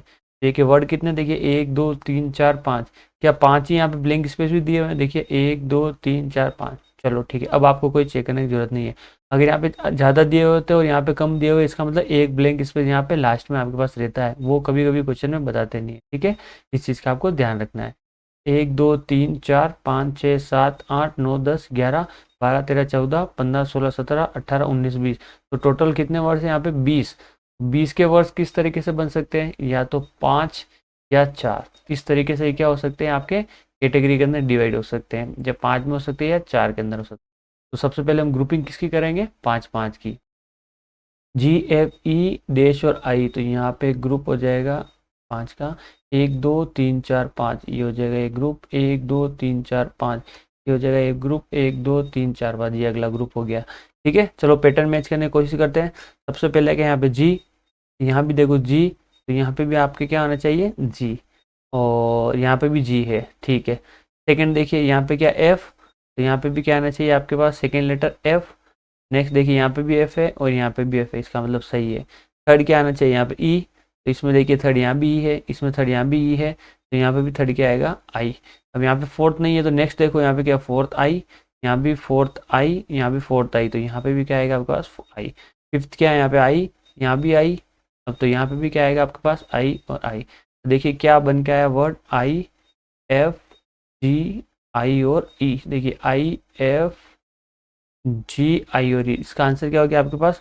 बी इसका करेक्ट आंसर हो चुका है। ओके, आई एफ जी आई ई। ओहो, ये कहाँ से होगा? ये होगा आई एफ जी आई, सी इसका करेक्ट आंसर है। ओके, ठीक है ना? तो देखिए बिल्कुल मैं एग्जाम पेपर ओरिएंटेड मैंने आपके लिए क्वेश्चन पेपर सेट किया है ना? चलिए देखिए नेक्स्ट क्वेश्चन क्या है यहाँ पे। प्रश्न आकृतियाँ दी हुई है और आपको पैटर्न पहचाना है कि भाई पहले वाले में क्या किया हुआ है और अब इस वाले में क्या होगा। तो यहाँ पे देखिए एक उल्टा त्रिभुज था, तो इस एक त्रिभुज था तो उसकी उल्टी आकृति बनाई ये वाली और इसके अंदर मर्ज कर दिया। सेम यहाँ पे क्या आपको दिया हुआ है? स्क्वायर दिया हुआ है, ये डायमंड दिया हुआ है मान लो, तो आपको क्या करना है? इसकी उल्टी बनेगी, तो इसकी उल्टी वो कैसी बनेगी? सेम इसी तरह की बनेगी भाई। ठीक है, यहाँ आपका त्रिभुज इस तरीके से था, तो आपने यहाँ पे इसका उल्टा बना दिया इस तरीके से। अब यहाँ पर तो इसका शेप ही इसी तरीके से है, तो इसका उल्टा भी क्या होगा? सेम इसी तरीके से होगा और ये इसके ऊपर सुपर इम्पोज हो जाएगा। तो ये नहीं, ये नहीं, ये नहीं, आंसर क्या हो जाएगा? डी इसका आपका करेक्ट आंसर हो जाएगा। ओके, तो उम्मीद है आप सभी को जो आवाज़ है वो बिल्कुल अच्छी तरीके से आ रही होगी। ओके, हाँ नेक्स्ट देखिए यहाँ पे क्वेश्चन क्या है हमारे पास। नेक्स्ट देखिए एम बाय ए सी एन बाय, तो यहाँ अगर आप एक चीज़ देख पा रहे हो, तो यहाँ एक है, यहाँ पे 13 है और इसको क्या बनाया इन्होंने? एम। 13 का क्या वर्ड लेट एम का क्या नंबर होता है? 13। यहाँ पे देख एक के 14, तो यहाँ से क्या बन गया आपका? 14 नंबर पे कौन सा लेटर होता है? एन। सेम केस यहाँ पे हो जाएगा 1 और 5, 15 पे कौन सा होता है? ओ। और यहाँ एक चीज़ देखोगे 13 के बाद डायरेक्ट 14 है, +1, +1 है, यहाँ पे भी +1 कर दो, तो यहाँ पे क्या हो जाएगा आपका? 16, 1 और 6। और 1 6 से हम क्या बना सकते हैं? एक मतलब ए और 6 मतलब क्या हो गया? एफ। और 16 से कौन सा लेटर बनेगा? पी बनेगा, तो ये हमारा आंसर हो जाएगा पी बाय एफ। ए ही हमारा इसका फर्स्ट ही आंसर हमारे पास आ चुका है। ओके, चलिए नेक्स्ट क्वेश्चन की ओर हम बात चढ़ते हैं यहाँ पे। What is default left margin in word 2010 document? 2010 के अंदर लेफ्ट मार्जिन क्या होगा? 1 इंच, 1.25 इंच, 1.5 इंच और 2 इंच, तो ये क्या हो जाएगा हमारे पास? 1 इंच। ओल्ड जो था वर्जन उसके अंदर क्या था? 1.25 इंच। नेक्स्ट देखिए यहाँ पे the binary equivalent of decimal number 48, 48 का बाइनरी इक्विवेलेंट दे रखा है। आपको किसका पूछा गया? 51 का पूछा गया, तो बिल्कुल सिंपल क्वेश्चन था। 48 तो यहाँ दिया हुआ ही है, आपको 51 निकालना है, तो मतलब 3 और जोड़ना है। कितना जोड़ना है? +3 और, तो 3 कैसे बनेगा? आगे की दोनों बिट ऑन करने के ऊपर, इन दोनों को अगर मैं ऑन कर देता हूँ तो ये क्या हो जाएगा? 48 + 3 51। ये क्या बन जाएगा 110011। ओके, तो आंसर क्या हो गया, ये इसका आंसर हो चुका है कौन सा, ए। 42 का करेक्ट आंसर क्या है, ए इसका सही आंसर है। ठीक है, चलिए नेक्स्ट क्वेश्चन की ओर हम चलते हैं। देखिए क्वेश्चन बहुत शानदार है। Which of the following font effect is available in M S PPT font dialog box. M S PPT की फॉन्ट डायलॉग बॉक्स के अंदर कौन से फॉन्ट आपके अवेलेबल है, शेडो, स्ट्राइक थ्रू, अंडरलाइन और एम्ब्रोस। इसका आंसर क्या हो जाएगा आपके पास, स्ट्राइक थ्रू। चलिए नेक्स्ट क्वेश्चन देखिए, मेरे ख्याल से ये आपने कर लिया होगा। मैंने देखा है सॉल्यूशंस के अंदर बहुत सारे स्टूडेंट ने ये क्वेश्चन नहीं कर पाए हैं, है ना। तो इसका बिल्कुल सिंपल था। देखिए यहाँ पे लॉजिक लगाना होता है मिसिंग प्लेस के अंदर। यहाँ का इसका जो लॉजिक बन रहा था वो ये बन रहा था। देखिए 5 में से अगर 1 माइनस किया, 5 में से 4 माइनस किया तो 1, 6 में से अगर 3 माइनस किया तो 3, और 2 में से 1 माइनस किया तो 1। सेम देखिए 8 में से 0 माइनस किया तो 8, 6 में से 2 माइनस किया 4, 4 में से 2 माइनस किया तो 2। यहाँ आ जाएगा 3 में से 1 माइनस किया तो क्या आ जाएगा 2, 9 में से 3 माइनस किया तो 6, और 7 में से 5 माइनस किया तो 2, 262। इसका आंसर क्या हो जाएगा 262। तो देखिए इस तरह के क्वेश्चन ऐसे ही होते हैं मिसिंग के अंदर। इनका मतलब बहुत ज़्यादा प्रैक्टिस करनी पड़ती है। अगर आ गया तो ठीक, नहीं आया तो आगे चलो। ठीक है, इन इस तरह के क्वेश्चन के ऊपर ज़्यादा आपको टाइम वेस्ट नहीं करना है। बाद में अगर आपके पास टाइम बच गया है तो भले आप इनके ऊपर टाइम आप लगा सकते हो। देखिए यहाँ पे एक बस जब चली तो उसमें निश्चित संख्या में कुछ यात्री बैठे हुए थे। ठीक है, पहले बस स्टॉप पर बस से आधे यात्री उतर गए और 35 यात्री बस में चढ़े। तो कुछ निश्चित संख्या में यात्री थे, तो मान लेते कि निश्चित संख्या थी, क्या थी आपके पास, एक्स थी। ओके, अब क्या बोला है कि पहले स्टॉप पर बस से आधे यात्री उतर गए। मान लीजिए ये आपका फर्स्ट स्टॉप है, यहाँ से आधे यात्री उतर गए, एक्स माइनस एक्स बाय 2। अब कितने बचे यहाँ पे, एक्स बाय, और 35 यात्री बस में चढ़े। तो ये फर्स्ट स्टॉप से कितने यात्री चढ़े बस में, 35। ये टोटल यात्री हो गए। दूसरे स्टॉप पर 1/5 यात्री उतर गए। अब यहाँ पे सेकेंड स्टॉप आ गया और इसमें से 1/5 यात्री आपके उतर गए। तो यहाँ से अगर 1/5 यात्री उतरेंगे तो आपके पास कितने बचेंगे, 4/5। ये क्या हो जाएगा, x/2 प्लस 3/5। ये समझ में आया, ये कैसा आया, देखिए टोटल आपके था x/2 प्लस 35। इसमें से आपको बोला कि 1/5 आपके यात्री उतर गए। तो यहाँ पे क्या लीजिए आप, -1/5 कीजिए। जब आप इसको करोगे तो सॉरी, यहाँ टोटल आपका क्या था, आपका 1 इंटू, देखिए यहाँ पे भाई टोटल आपके पास क्या है 1, और एक में से अगर 1/5 माइनस हो गया तो कितना बचे यहाँ पे, देखिए 4/5। ठीक है, एक में से 1/5 माइनस हो तो कितना बचा आपके पास यहाँ पे, 4/5। तो ये यात्री बच गया आपके 4/5 x/2 प्लस 35। अब देखिए यहाँ पे 1/5 यात्री उतर गए और चढ़े कितने, 40 यात्री। तो यहाँ पे यात्री कितने चढ़े, 40। तो ये हो गए आपके टोटल यात्री। उसके बाद बस में 80 यात्री थे। अब ये बोल रहा है कि अब बस में कितने यात्री हो गए, 80। ये हो गया आपके पास 80। तो बता वह बिना रुके गंतव्य तक गई। आरंभ में बस में कितने यात्री थे, तो आरंभ की वैल्यू हमारे क्या पास क्या, एक्स। तो मुझे एक्स का मान निकालना है। तो इसको कैसे करूंगा मैं, 4/5, ये क्या हो गया x/2 प्लस 35। सिंपल सी मैथ है, 80 में से 40 गए तो 40, ये यहाँ चला जाएगा तो क्या आ जाएगा x/2। चलिए मैं इसको इधर करता हूँ, आपको यहाँ नज़र नहीं आ रहा होगा। ये क्या होगा x/2 प्लस 35 बराबर क्या आ जाएगा, 40 इंटू 5/4।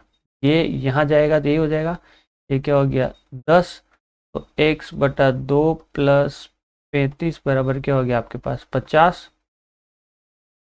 और यहाँ पे x/2 क्या हो गया, यहाँ पे आपके पास 50 माइनस 35 कितना हो गया 15। x की वैल्यू क्या हो गई 30। तो आपको यही पूछा है कि भाई स्टार्टिंग के अंदर x की वैल्यू क्या थी। तो मैंने स्टार्टिंग के अंदर x की वैल्यू क्या मानी, टोटल यात्री की वैल्यू क्या मानी, x, जो हमारे पास क्या आ गई 30 यहाँ पे आ गई। ओके, चलिए नेक्स्ट क्वेश्चन की ओर हम बढ़ते हैं। यहाँ पे देखिए 46, 6 व्यक्ति ABCDE तथा F 2 पंक्तियों में बैठे हैं। प्रत्येक में 3, मतलब ABCD प्रत्येक में 3-3 व्यक्ति बैठे हैं। मान लीजिए आपकी फर्स्ट पंक्ति है, यहाँ पे 3 बैठे, 1 2 और 3। ये आपकी सेकेंड रो है, ये आपकी फर्स्ट है, और ये आपकी कौन सी है, सेकेंड। यहाँ पे कितने बैठे, 3, 1 2 3।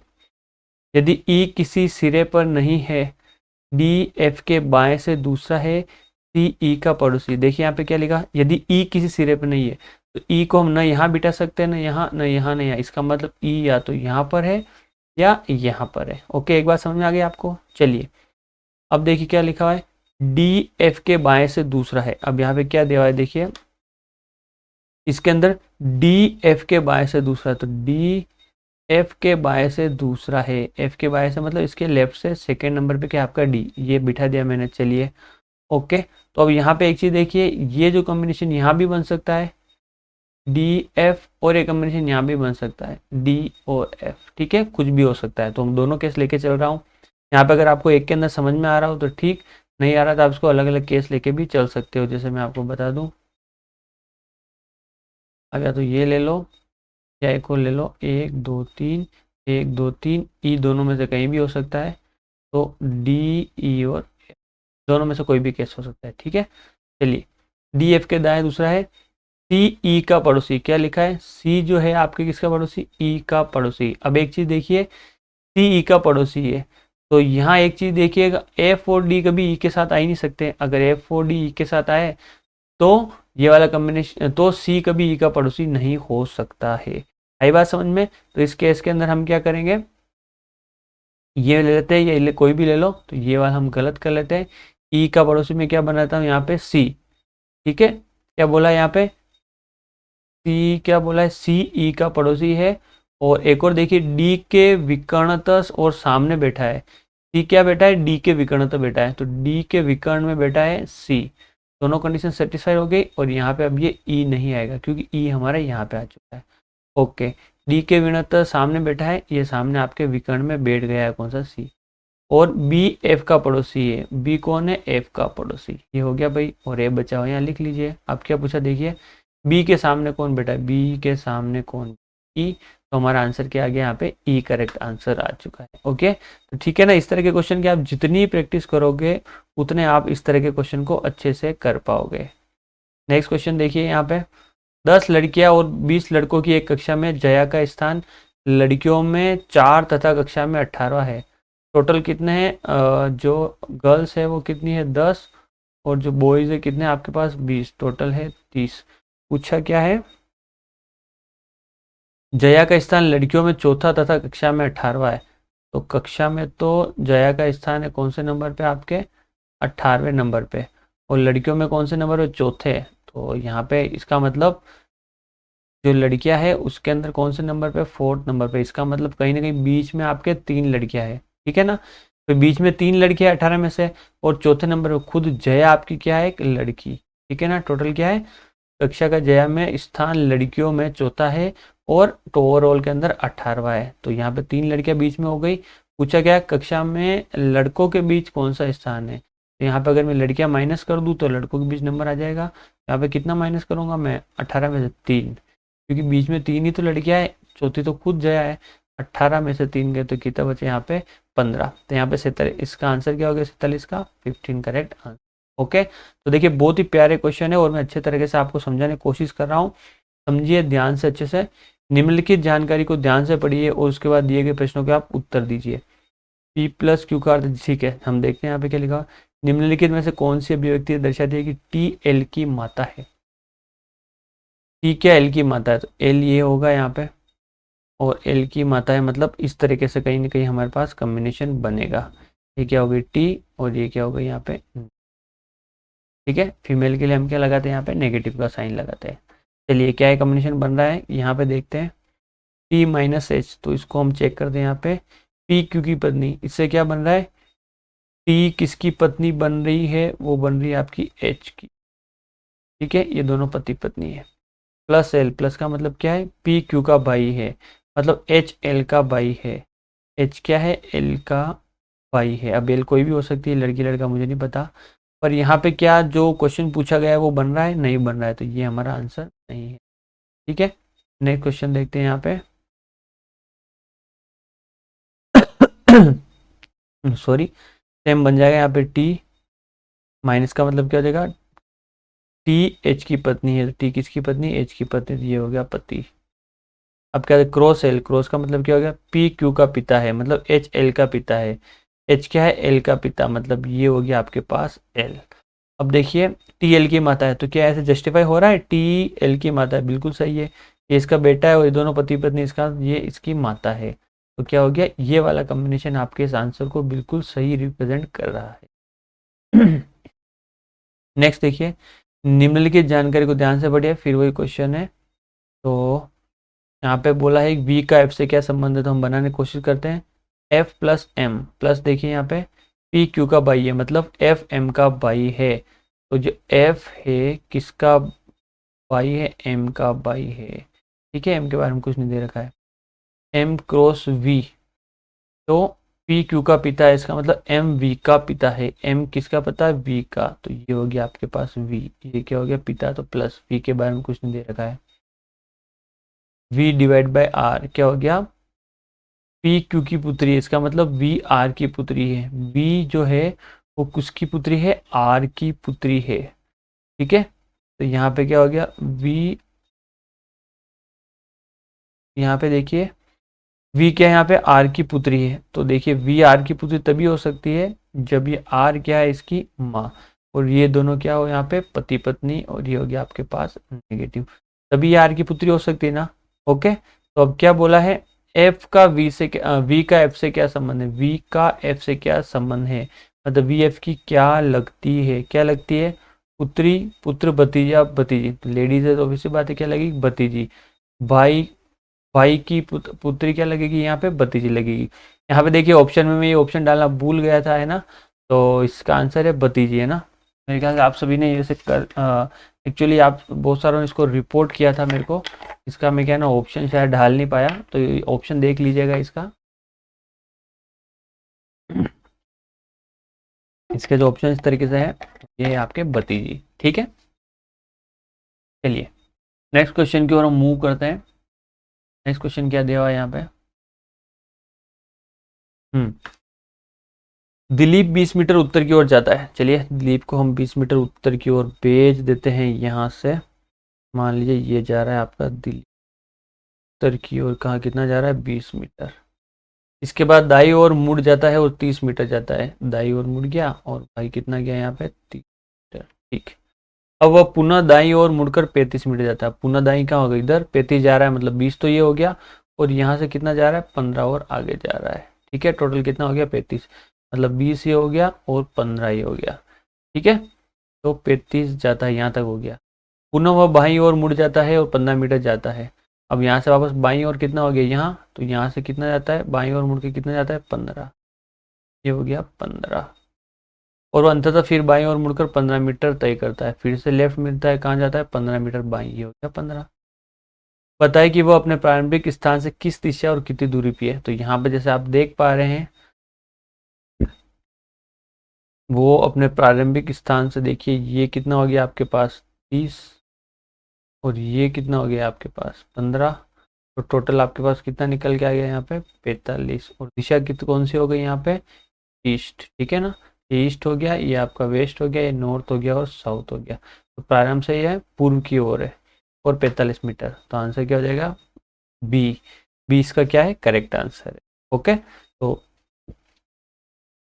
जितनी प्रैक्टिस होगी, जितना जल्दी आप एग्जाम के अंदर आपके क्वेश्चन सोल्व कर पाओगे।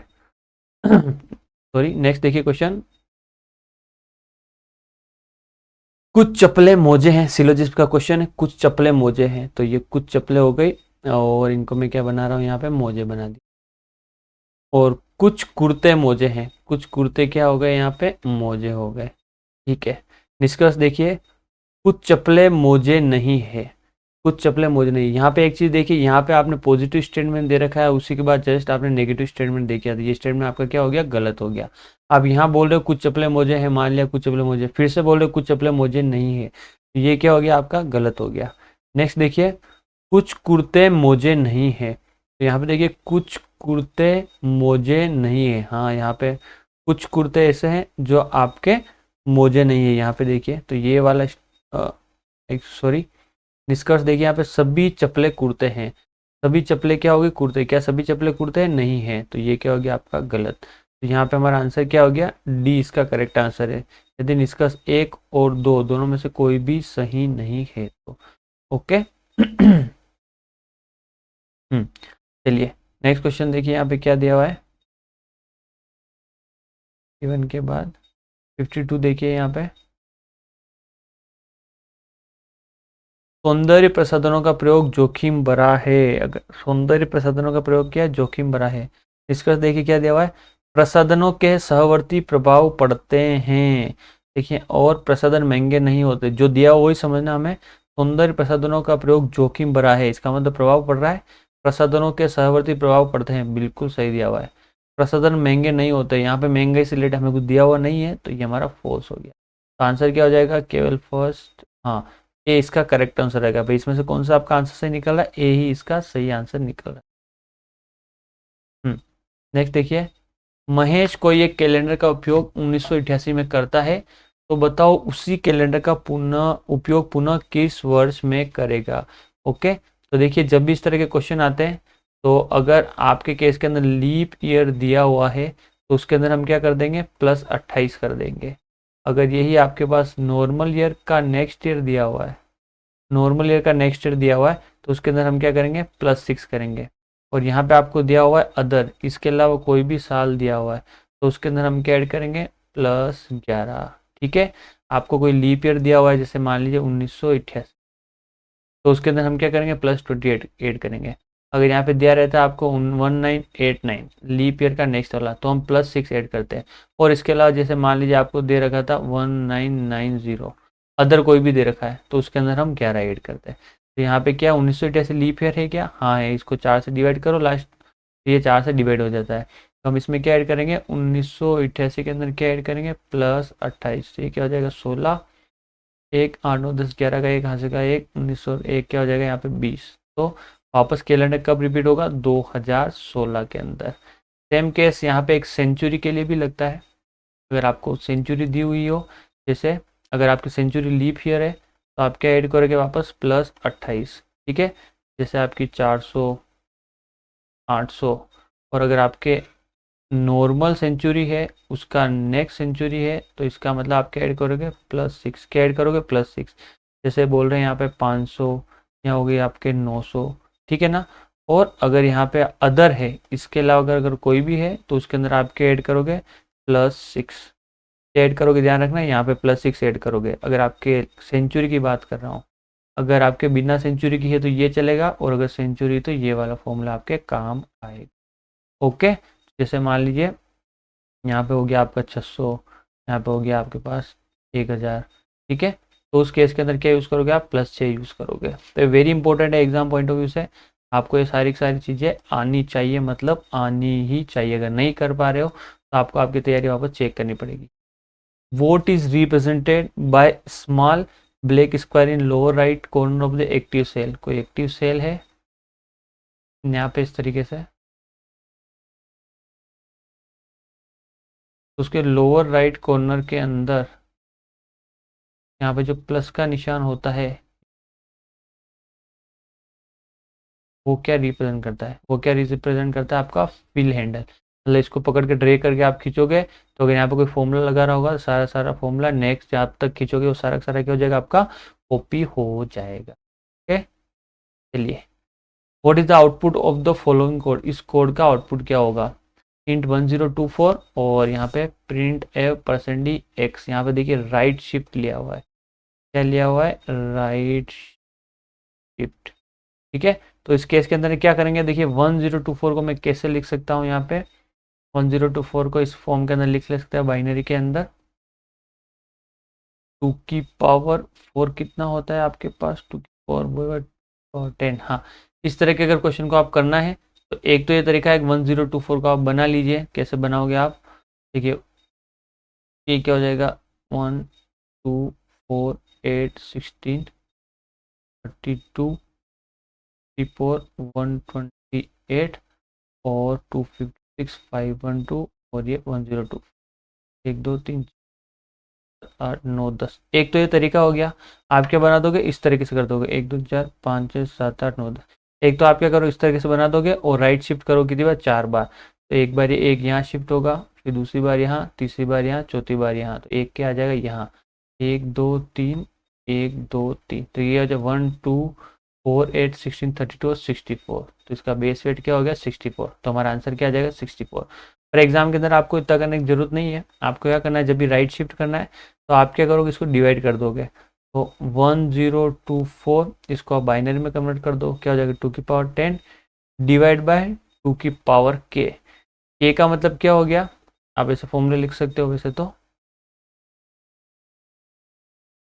n डिवाइड बाई 2 की पावर पे n की वैल्यू क्या हो जाएगी यहाँ पे 1024 और k की वैल्यू क्या हो जाएगी जितना आपको शिफ्ट दे रखा है, कितना 4 शिफ्ट है तो ये क्या हो जाएगा ये, तो 2 की पावर 10 बाई 2 की पावर 4 हो जाएगा 2 की पावर 6, जो क्या हो जाएगा आपके पास 60। ठीक है, चलिए नेक्स्ट देखिए यहाँ पे एक दिवसीय, हाँ वहाँ पे एक चीज़ और मैं आपको बताने वाला था। यहाँ पे देखिए अगर ये राइट शिफ्ट दे रखा है, अगर ये आपके लेफ्ट शिफ्ट दिया होता है तो आप उस समय कितना करते हैं, आप क्या करते हैं यहाँ पे आपके पास क्या होता है इंटू 2 हो जाते हैं, तो यहाँ पे डिवाइड कर रहे हो उसकी जगह क्या हो जाता है n स्टार 2 की पावर के, क्या हो जाता है n स्टार 2 की पावर के। अगर ये दिया होता आपके पास x लेफ्ट शिफ्ट 4, ये क्या हो जाएगा आपके पास 2 की पावर 10 स्टार 2 की पावर लेफ्ट 4, तो टोटल हो जाता है आपके 2 की पावर 4। ठीक है ना, तो पर ये कब की बात कर रहा हूँ जब आपके इस जगह पे क्या दिया हो जाता है लेफ्ट शिफ्ट दिया होता तब। अभी हमें राइट शिफ्ट दिया हुआ है तो इसका आंसर ये है। एक दिवसीय क्रिकेट विश्व कप का 2023 का आयोजन किया जाएगा, कहाँ किया जाएगा, भारत के अंदर। ठीक है, 57 देखिए यहाँ पे क्या दिया हुआ है, उदयपुर संभाग में राज्य सरकार के उपक्रम RSMML के सहयोग से माइनिंग यूनिवर्सिटी की स्थापना की जाएगी, Rajasthan state mineral and mine limited. ठीक है, उदयपुर के अंदर है, इससे माइनिंग यूनिवर्सिटी की स्थापना की जाएगी। यहाँ पे जो स्थापना की जाएगी उदयपुर संभाग में नहीं की जाएगी, जबकि कहाँ की जाएगी, कोटा संभाग में। इस स्टेटमेंट आपका फॉल्स है, जीके के ऊपर बेस है, जितना आप जीके पढ़ोगे करंट जीके। ठीक है, राजस्थान ICU यूनिवर्सिटी का नाम विश्वकर्मा स्किल यूनिवर्सिटी रखा गया है, हाँ बिल्कुल सही है, ट्रू है। और ये कहाँ पे आपकी, जयपुर। कहाँ पे, जयपुर। फर्स्ट रॉन्ग है और सेकेंड आपका इसके अंदर करेक्ट आंसर है। नेक्स्ट देखिए, ई ऑफिस प्रणाली का उद्देश्य है, क्या उद्देश्य है, कर्मचारियों को समय पर ऑफिस पहुंचना, बायोमेट्रिक हस्ताक्षर से उपस्थिति दर्ज कराना।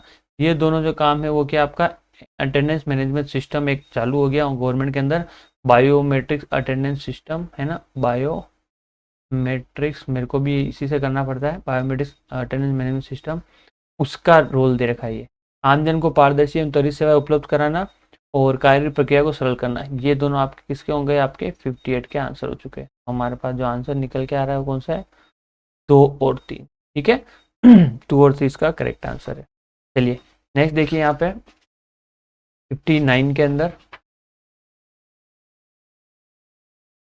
आई स्टार्ट इनोवेशन हब की स्थापना किस जिले में की जाएगी, इसकी स्थापना आपकी किस जिले के अंदर की जाएगी, जयपुर, बीकानेर, अलवर और कोटा, तो कहाँ की जाएगी आपकी बीकानेर के अंदर।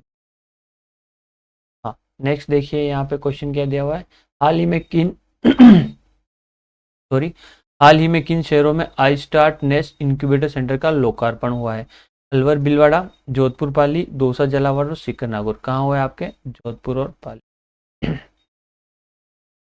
विच of the following OOPs concept is not true for the C++ programming, C++ programming के अंदर इनमें से कौन से आपके उप्स के कंसेप्ट है जो सही नहीं है। ठीक है, गलत से हमें यहाँ पे बताना है। चलिए देखिए यहाँ पे क्या दिया हुआ है, अ class must have a member function, एक क्लास के मेंबर फंक्शन होना जरूरी है, होना चाहिए, बिल्कुल सही दिया हुआ है, हमें नॉट ट्रू पूछा है। C++ programs can easily be written without use of C++ classes, हाँ without use of classes, C++ program को हम बिना क्लासेस बिना भी लिख सकते हैं, क्या बिल्कुल ये सही है, बिल्कुल सही है। ध्यान रखना C++ C का एडवांस है, इसका हम C++ का यूज़ करें इसका मतलब नहीं हमें क्लास बनाना जरूरी है। ठीक है, फिर वो C की तरह वर्क करेगी। At least one instance should be declared within the C++ प्रोग्राम, C+ प्रोग्राम के अंदर कम से कम एक स्टान डिक्लेयर होना जरूरी है, ये भी बिल्कुल सही है, आपको कम से कम एक स्टान तो डिक्लेयर करोगे तभी आगे बढ़ पाएगा। C++ program must contain at least one class, नहीं ये बिल्कुल आपका फॉल्स हो चुका है। ये आपके जो ऊपर दिया हुआ है ना बी वाला स्टेटमेंट, इसका कॉन्ट्रा है। वहाँ आप बोल रहे हो कि बिना क्लास के भी काम चल सकता है और यहाँ बोल रहे हो कम से कम एक क्लास होनी चाहिए, तो ऑब्वियसली दोनों में से एक ऑप्शन गलत है, वो कौन सा आपका डी आंसर जो यहाँ पे गलत है। नेक्स्ट देखिए, curved in computer graphics is primarily use for which of the following, इनमें से किसके लिए यूज किया जाएगा, to draw different type of object on to the screen.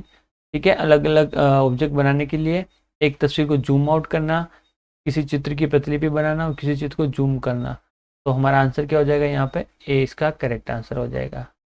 Next देखिए, ब्लू ग्रिफ्रॉन इज बेस्ड ऑन, अब आपके क्या इसके बारे में पूछा, ब्लू ग्रिफ्रॉन किसके ऊपर is based on rendering engine. तो दो टर्म है यहाँ पे, एक तो ब्लू ग्रिफ्रॉन क्या है और दूसरी है रेंडरिंग इंजन्स क्या होते हैं। यहाँ पे देखिए, ब्लू ग्रिफ्रॉन जो है आपके क्या है, फ्री वेब एडिटर है। ये क्या है आपका, blue griffon free web editor है, जो बेस्ड ऑन किसके ऊपर निर्भर है, based on what you see is what you get. ठीक है, तो ब्लू ग्रिफन क्या आपके फ्री वेब एडिटर है, फ्री वेब एडिटर जो किसके ऊपर बेस्ड है, what to see is what to get. अब क्वेश्चन के ऊपर आ जाते हैं, इनमें से जो ये है आपको क्या दिया हुआ है, वेब ब्राउजर रेंडरिंग इंजन, क्या दिया हुआ है यहाँ पे, वेब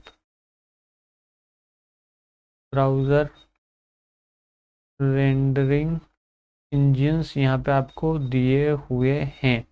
वेबकिट गिको प्ले स्टोर मेको, वेबकिट गिको प्ले स्टोर मेटो, ये आपके दिए हुए हैं। तो आपको पूछा है कि ब्लू ग्रिबन के अंदर कौन सा यूज़ किया जाता है, यूज़ किया जाता है आपके गिको। ठीक है, किसका, गिको। वेबकिट यूज़ किया जाता है आपके एप्पल सफारी। ठीक है, और गिको आपका यूज़ किया जाता है मोजिला, और आपका ब्लू ग्रिफन। ये चीज़ें इंपॉर्टेंट है एग्जाम पॉइंट ऑफ व्यू से, आपको यहाँ पे सारी चीज़ें क्या रखनी है, याद रखनी है और ध्यान रखनी है। ठीक है, चलिए नेक्स्ट क्वेश्चन की हम बात करें तो नेक्स्ट क्वेश्चन क्या है यहाँ पे। देखिए, उम्मीद है आपको मज़ा आ रहा होगा इसके सॉल्यूशन के अंदर। जहाँ पे ज़रूरत है तो मैं आपको डिटेल में बता रहा हूँ, नहीं ज़रूरत है तो वो हम फटाफट कर रहे हैं। Okay, which of the following is not a basic data type in C language, इनमें से कौन सा बेसिक डाटा टाइप नहीं है सी लैंग्वेज के अंदर। तो देखिए, तो हम क्या करते हैं, सबसे पहले सी लैंग्वेज के अंदर डेटा टाइप है वो बता देता हूँ मैं आपको। डेटा टाइप, तो डेटा टाइप को हम इस तरीके से कैटेगराइज कर सकते हैं।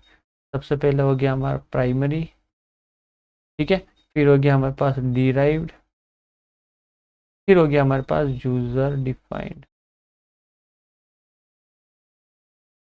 ठीक है, तो प्राइमरी, डिराइव्ड और यूज़र डिफाइंड। तो प्राइमरी की अगर हम बात करें तो हमारे पास कौन कौन से देखिए, इंटीजर, कैरेक्टर, यहाँ पर हो जाएगा आपके पास फ्लोट, डबल फ्लोट, और क्या हो जाएगा यहाँ पे, वॉइड। डिराइव की अगर हम बात करें तो हम क्या क्या डिराइव कर सकते हैं, यहाँ पे देखिए, फंक्शन, फिर हो गया आपके पास एरे, फिर हो गया आपके पास पॉइंटर। ठीक है, ये, और एक क्या हो गया आपके पास, रेफरेंस। तो इन चीज़ों का आपको ध्यान रखना है। यूज़र डिफाइन की अगर हम बात करें तो हमारे पास क्या क्या हो गया, देखिए, स्ट्रक्चर, ये हो गया आपके पास यूनियन, और हो गया आपके पास इनम, और एक क्या हो गया आपके पास टाइप डेफ। वैसे टाइप डेफ रीनेमिंग के लिए यूज़ किया जाता है। तो इन चीज़ों का आपको ध्यान रखना है। तो यहाँ पे कौन सा आपका प्राइमरी नहीं है, डबल है, फ्लोट है, कैरेक्टर है, एरे नहीं है। एरे क्या है आपका, डिराइव डाटा टाइप। ठीक है, तो ये कैटेगराइजेशन आपको अच्छे से याद होना चाहिए। नेक्स्ट देखिए, इनमें से आपको मिलान करना है, automatic storage classes, register classes, static storage classes और एक्सटर्नल स्टोरेज क्लासेस। आपके type of scope resolution operator दे रखे हैं, टाइप ऑफ स्कोप दे रखा है आपको। यहाँ पे देखिए, scope of the variable is global, value of the variable persist between different function calls, value stored in the memory of a local to the block in which variable is defined, और value stored in the CPU register. तो सबसे पहले देखिए register और register, तो B का answer हमारे पास क्या हो गया, यहाँ पे फोर्थ आंसर हो चुका है। क्या हो गया यहाँ पे, बी का फोर्थ आंसर हो चुका है। यहाँ पे देखिए, फिर देखिए एक और चीज़ हम क्या निकाल सकते हैं, scope of the variable is global. तो ग्लोबल जो होता है किसका होता है, आपके एक्सटर्नल स्टोरेज क्लासेस का, किसका होता है, एक्सटर्नल। तो ये हो गया इसका आंसर फर्स्ट। ठीक है, तो यहाँ पे हमने क्या कर लिया, बी का आंसर हमारे पास हो गया फोर्थ, और डी का आंसर हमारे पास हो गया फर्स्ट। अब हमें चाहिए ए और सी का, तो हम ऑप्शन के थ्रू भी कर सकते हैं इसको। देखिए, फोर्थ और फर्स्ट कहाँ मैच हो रहा है, ये, तो हमारा आंसर क्या हो जाएगा, बी। तो इस तरीके से आप कर सकते हो, आपको पूरा का पूरा जरूर नहीं कि हर जगह दिमाग लगाओ, मतलब दिमाग लगाना चाहिए, पर यहाँ पे आप डायरेक्ट भी कर सकते हो। ठीक है, तो अगर इसके हिसाब से हम देखें तो यहाँ पे देखिए, बी का आंसर इसमें क्या दिया हुआ है, ए का आंसर 3 दिया हुआ है, तो क्या ये मैच हो रहा है, देख लेते हैं अभी हम। ये कहते हैं automatic storage classes, value stored in the memory of local to the block in which the variable define, बिल्कुल सही दिया हुआ है। जिस ब्लॉक के अंदर या जिस फंक्शन के अंदर आप किस वैल्यू को डिफाइन कर रहे हैं, जैसे कि इंट ए, तभी तक ये रहेगा। जैसे ही ये आपका ब्लॉक इसने छोड़ा और ये वैल्यू क्या हो जाएगी आपकी डिस्कार्ड हो जाएगी, ये स्पेस क्या हो जाएगी फ्री हो जाएगी। तो इसका आंसर क्या आपका बी इसका करेक्ट आंसर है। ठीक है, चलिए नेक्स्ट क्वेश्चन क्या दिया हुआ है। एक व्यक्ति को आईने में दीवार घड़ी की तस्वीर दिखाई देती है। ओके, तस्वीर में मिनट की सुई 12 तथा घंटे की सुई 9 पर दिखाई देती है। बना देते हैं हम, मिनट की सुई है आपकी 12 पे और घंटे की सुई है वो आपको कहाँ दिखाई गई है 9 पे। ये हो गया 9, ये हो गया 12। ठीक है, तो बताइए कि घड़ी का सही समय क्या हो रहा है। एक व्यक्ति को आईने में दीवार घड़ी की तस्वीर दिखाई गई है, उसको कहाँ दिखाई है आपने, आईने के अंदर। ठीक है, तो क्या हो गया आपके ये मिल रहा है। तो पहले कुछ भी हो आपको इस तरह के क्वेश्चन को कैसे सोल्व करना है, देखिए आपको इस तरह के क्वेश्चन माइनस करना है 1160 से। तो 9 और 1160 से अगर मैं माइनस करूंगा तो 9 बज रही है ना, सॉरी 9 12 नहीं 9 बज रही है। ये क्या हो जाएगा आपके पास 60 और 11 में से 9 गए तो कितना, 2 2 60 क्या होता है आपके पास 3। ये घड़ी कितनी बज रही होगी आपकी उस समय, कितनी बज रही होगी 3 बज रही होगा। ओके, तो आंसर क्या हो जाएगा इसका डी करेक्ट। चलिए नेक्स्ट क्वेश्चन देखिए यहाँ पे। हम्म, उपरोक्त दिए गए पासे के प्रसारित रूप के अनुसार निम्न में से कौन सा पासा सही होगा। तो हमें मैच करना है कौन सा सही होगा। तो इसको किस तरीके से करते हैं, इसको इससे मैच कीजिए, इसको इससे मैच यहाँ पे बना देते हैं। ये ब्लैंक को ब्लैंक, ठीक है, इसको इससे मैच किया, फिर डॉट को इससे मैच किया, तो यहाँ मैं बना दूँ ब्लैंक और इसको ये बना दिया हमने। ओके, चलिए फिर ये इससे मैच कर रहा है, ये क्या हो जाएगा आपके पास ये और ये हो जाएगा इसका आंसर। चलिए मैच करने की कोशिश करते हैं। तो एक चीज़ ध्यान रखना, ये तीनों एक लाइन में आ सकते हैं, ये तीनों भी एक लाइन में आ सकते हैं, और ये दोनों हमेशा कभी भी सामने नहीं आने चाहिए। ठीक है, तो इस तरीके से हम समझ सकते हैं। अब देखिए यहाँ पे ये, तो ये इन दोनों में से कोई भी हो सकता है। फिर क्या हो गया डॉट, चाहे ये हो या ये हो, ये अल्टरनेट जा रहे हैं तो कोई प्रॉब्लम नहीं है। और नेक्स्ट क्या यहाँ पे ब्लैंक, देखिए अब ब्लैंक यहाँ भी दिया हुआ है। अब अगर मैं इस ब्लैंक को मान के चलूँ तो ये हमारा आंसर गलत हो गया। पर ब्लैंक ये भी हो सकता है, ये भी हो सकता है, तो इस केस के अंदर हम मैक्सिमम सही मान के चलते हैं। ये आपका क्या है ट्रू। नेक्स्ट देखिए यहाँ पे ब्लैंक ब्लैंक और ये, तो एक तो ये हो ही गया, और ब्लैंक ब्लैंक में इसको भी मान सकता हूँ। ठीक है ना, ये हो गया, और इन दोनों में से कोई भी आपके पास ब्लैंक आंसर हो सकता है। ठीक है, तो यहाँ पे अगर एक चीज़ आप देखोगे, ये दोनों एक साथ नहीं आ सकते, ये दोनों आ सकते हैं, तो ये हो गया हमारे पास ट्रू। ठीक है, चलिए और हम करने की कोशिश करते हैं इसको, अब एक बार हम ऑप्टिमाइज करेंगे और, है ना। फिर देखिए सी को देख लीजिए, ये हो सकता है, ये हो सकता है, और इसके आगे वाला अगर हमें ये नहीं मानूं तो इन दोनों में से कोई भी एक हो सकता है, क्योंकि अपोजिट एक साथ नहीं आने चाहिए। तो इसको भी अगर मैं फर्दर ऑप्टिमाइज करूं, और अगर मैं चाहता हूं कि मेरा एक आंसर ही इनमें से सही है, तो उस केस के अंदर देखिए मुझे मानना पड़ेगा कि ये वाला इसके सामने वाला ही है। तो ये जो डॉट दिया हुआ है ये इसके सामने, और दोनों अपोजिट है तो नहीं हो सकता, तो ये हो गया आपका फॉल्स। सेम केस यहाँ बन जाएगा, देखिए ये ए दे रखा है, और एक ये डॉट हो गया, और एक ये हो गया, और सिर्फ आपको एक ब्लैंक दिया हुआ है, इसका मतलब ये भी हो जाएगा आपके पास फॉल्स। मैं फॉल्स बनाने की कोशिश कर रहा हूँ, चाहूँ तो सही भी बना सकता हूँ, तो मैं इसको क्या कर रहा हूँ फॉल्स बनाने की कोशिश कर रहा हूँ। पर इसको अगर मैं फॉल्स बनाने की कोशिश कर रहा हूँ तो ये फॉल्स नहीं हो रहा है। अब इसको देखते हैं क्या ये हो पा रहा है यहाँ पे। यहाँ पे देखिए एक ये केस हो गया, और यहाँ पे ये दोनों हो चुके हैं, तो यहाँ पे भी ये क्या हो जाएगा ट्रू। ठीक है, तो एक हिसाब से देखे चाहे अगर मैं आपको मैक्सिमम सही कंडीशन लेके चलूँ तो चारों के चारों हमारा आंसर सही है। और अगर वर्स्ट से वर्स्ट कंडीशन लेके चलूँ, अगर मैं सबको फॉल्स बनाना चाहूँ तो नहीं बन रहे, बी और डी मेरे फॉल्स आंसर नहीं बनेंगे। ठीक है, क्योंकि ये जब भी फॉल्स होते जब इसके सामने ये अपोजिट होता। ओके, ठीक है ना, तो हमारा आंसर क्या हो सकता है, बी और डी दोनों इसके आंसर हो सकते हैं। अगर आपको और भी कोई आंसर लग रहा है तो प्लीज़ मुझे आप कमेंट कीजिए।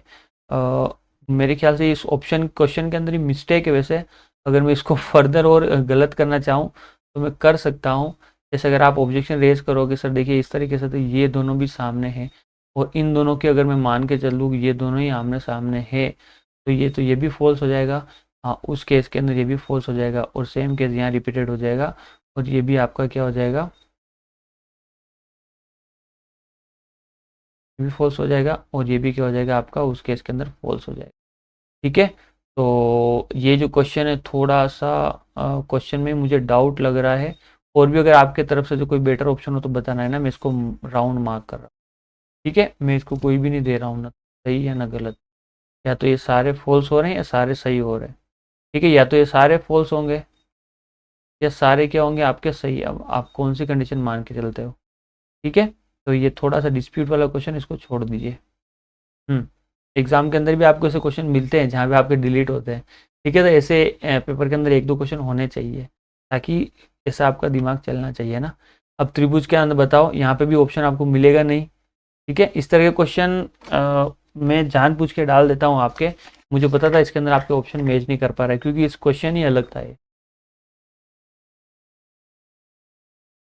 के अंदर पूछा था नंबर ऑफ लाइंस, इसके अंदर नंबर ऑफ लाइंस कितनी है, पर मैंने आपको इसमें पूछ लिया कि त्रिभुज कितना है। देखिए यहाँ पे त्रिभुज कितने बन रहे हैं। एक तो ये देखिए यहाँ पे 1 2, यहाँ पे देखिए 3 तो यहाँ से बन के आ रहे हैं, एक एक यहाँ से आ रहा है, तो ऊपर वाली सरफेस से आपके पास आ रहे हैं 5। ठीक है, अब नीचे वाली सरफेस पे चलते हैं, यहाँ कितने आ रहे हैं देखिए, एक यहाँ एक यहाँ, एक यहाँ और एक यहाँ। इसके अलावा कम्बिनेशन के अंदर भी कोई त्रिभुज नहीं बन रहा है, नहीं यहाँ बन रहा है। कितना हो गया +4, कितना हो गया 9, तो इसका आंसर क्या आ रहा है 9। तो मैंने जो पीडीएफ अभी जनरेट किया उसके अंदर मैं यहाँ पे 9 आंसर बता दिया है। ठीक है, इस वाले को शायद मैं आपके सही कर दूंगा अगर ये मेरे पास हो पाया, पर ये डिस्प्यूटेड है ना, ये ध्यान रखना ये वाला क्वेश्चन।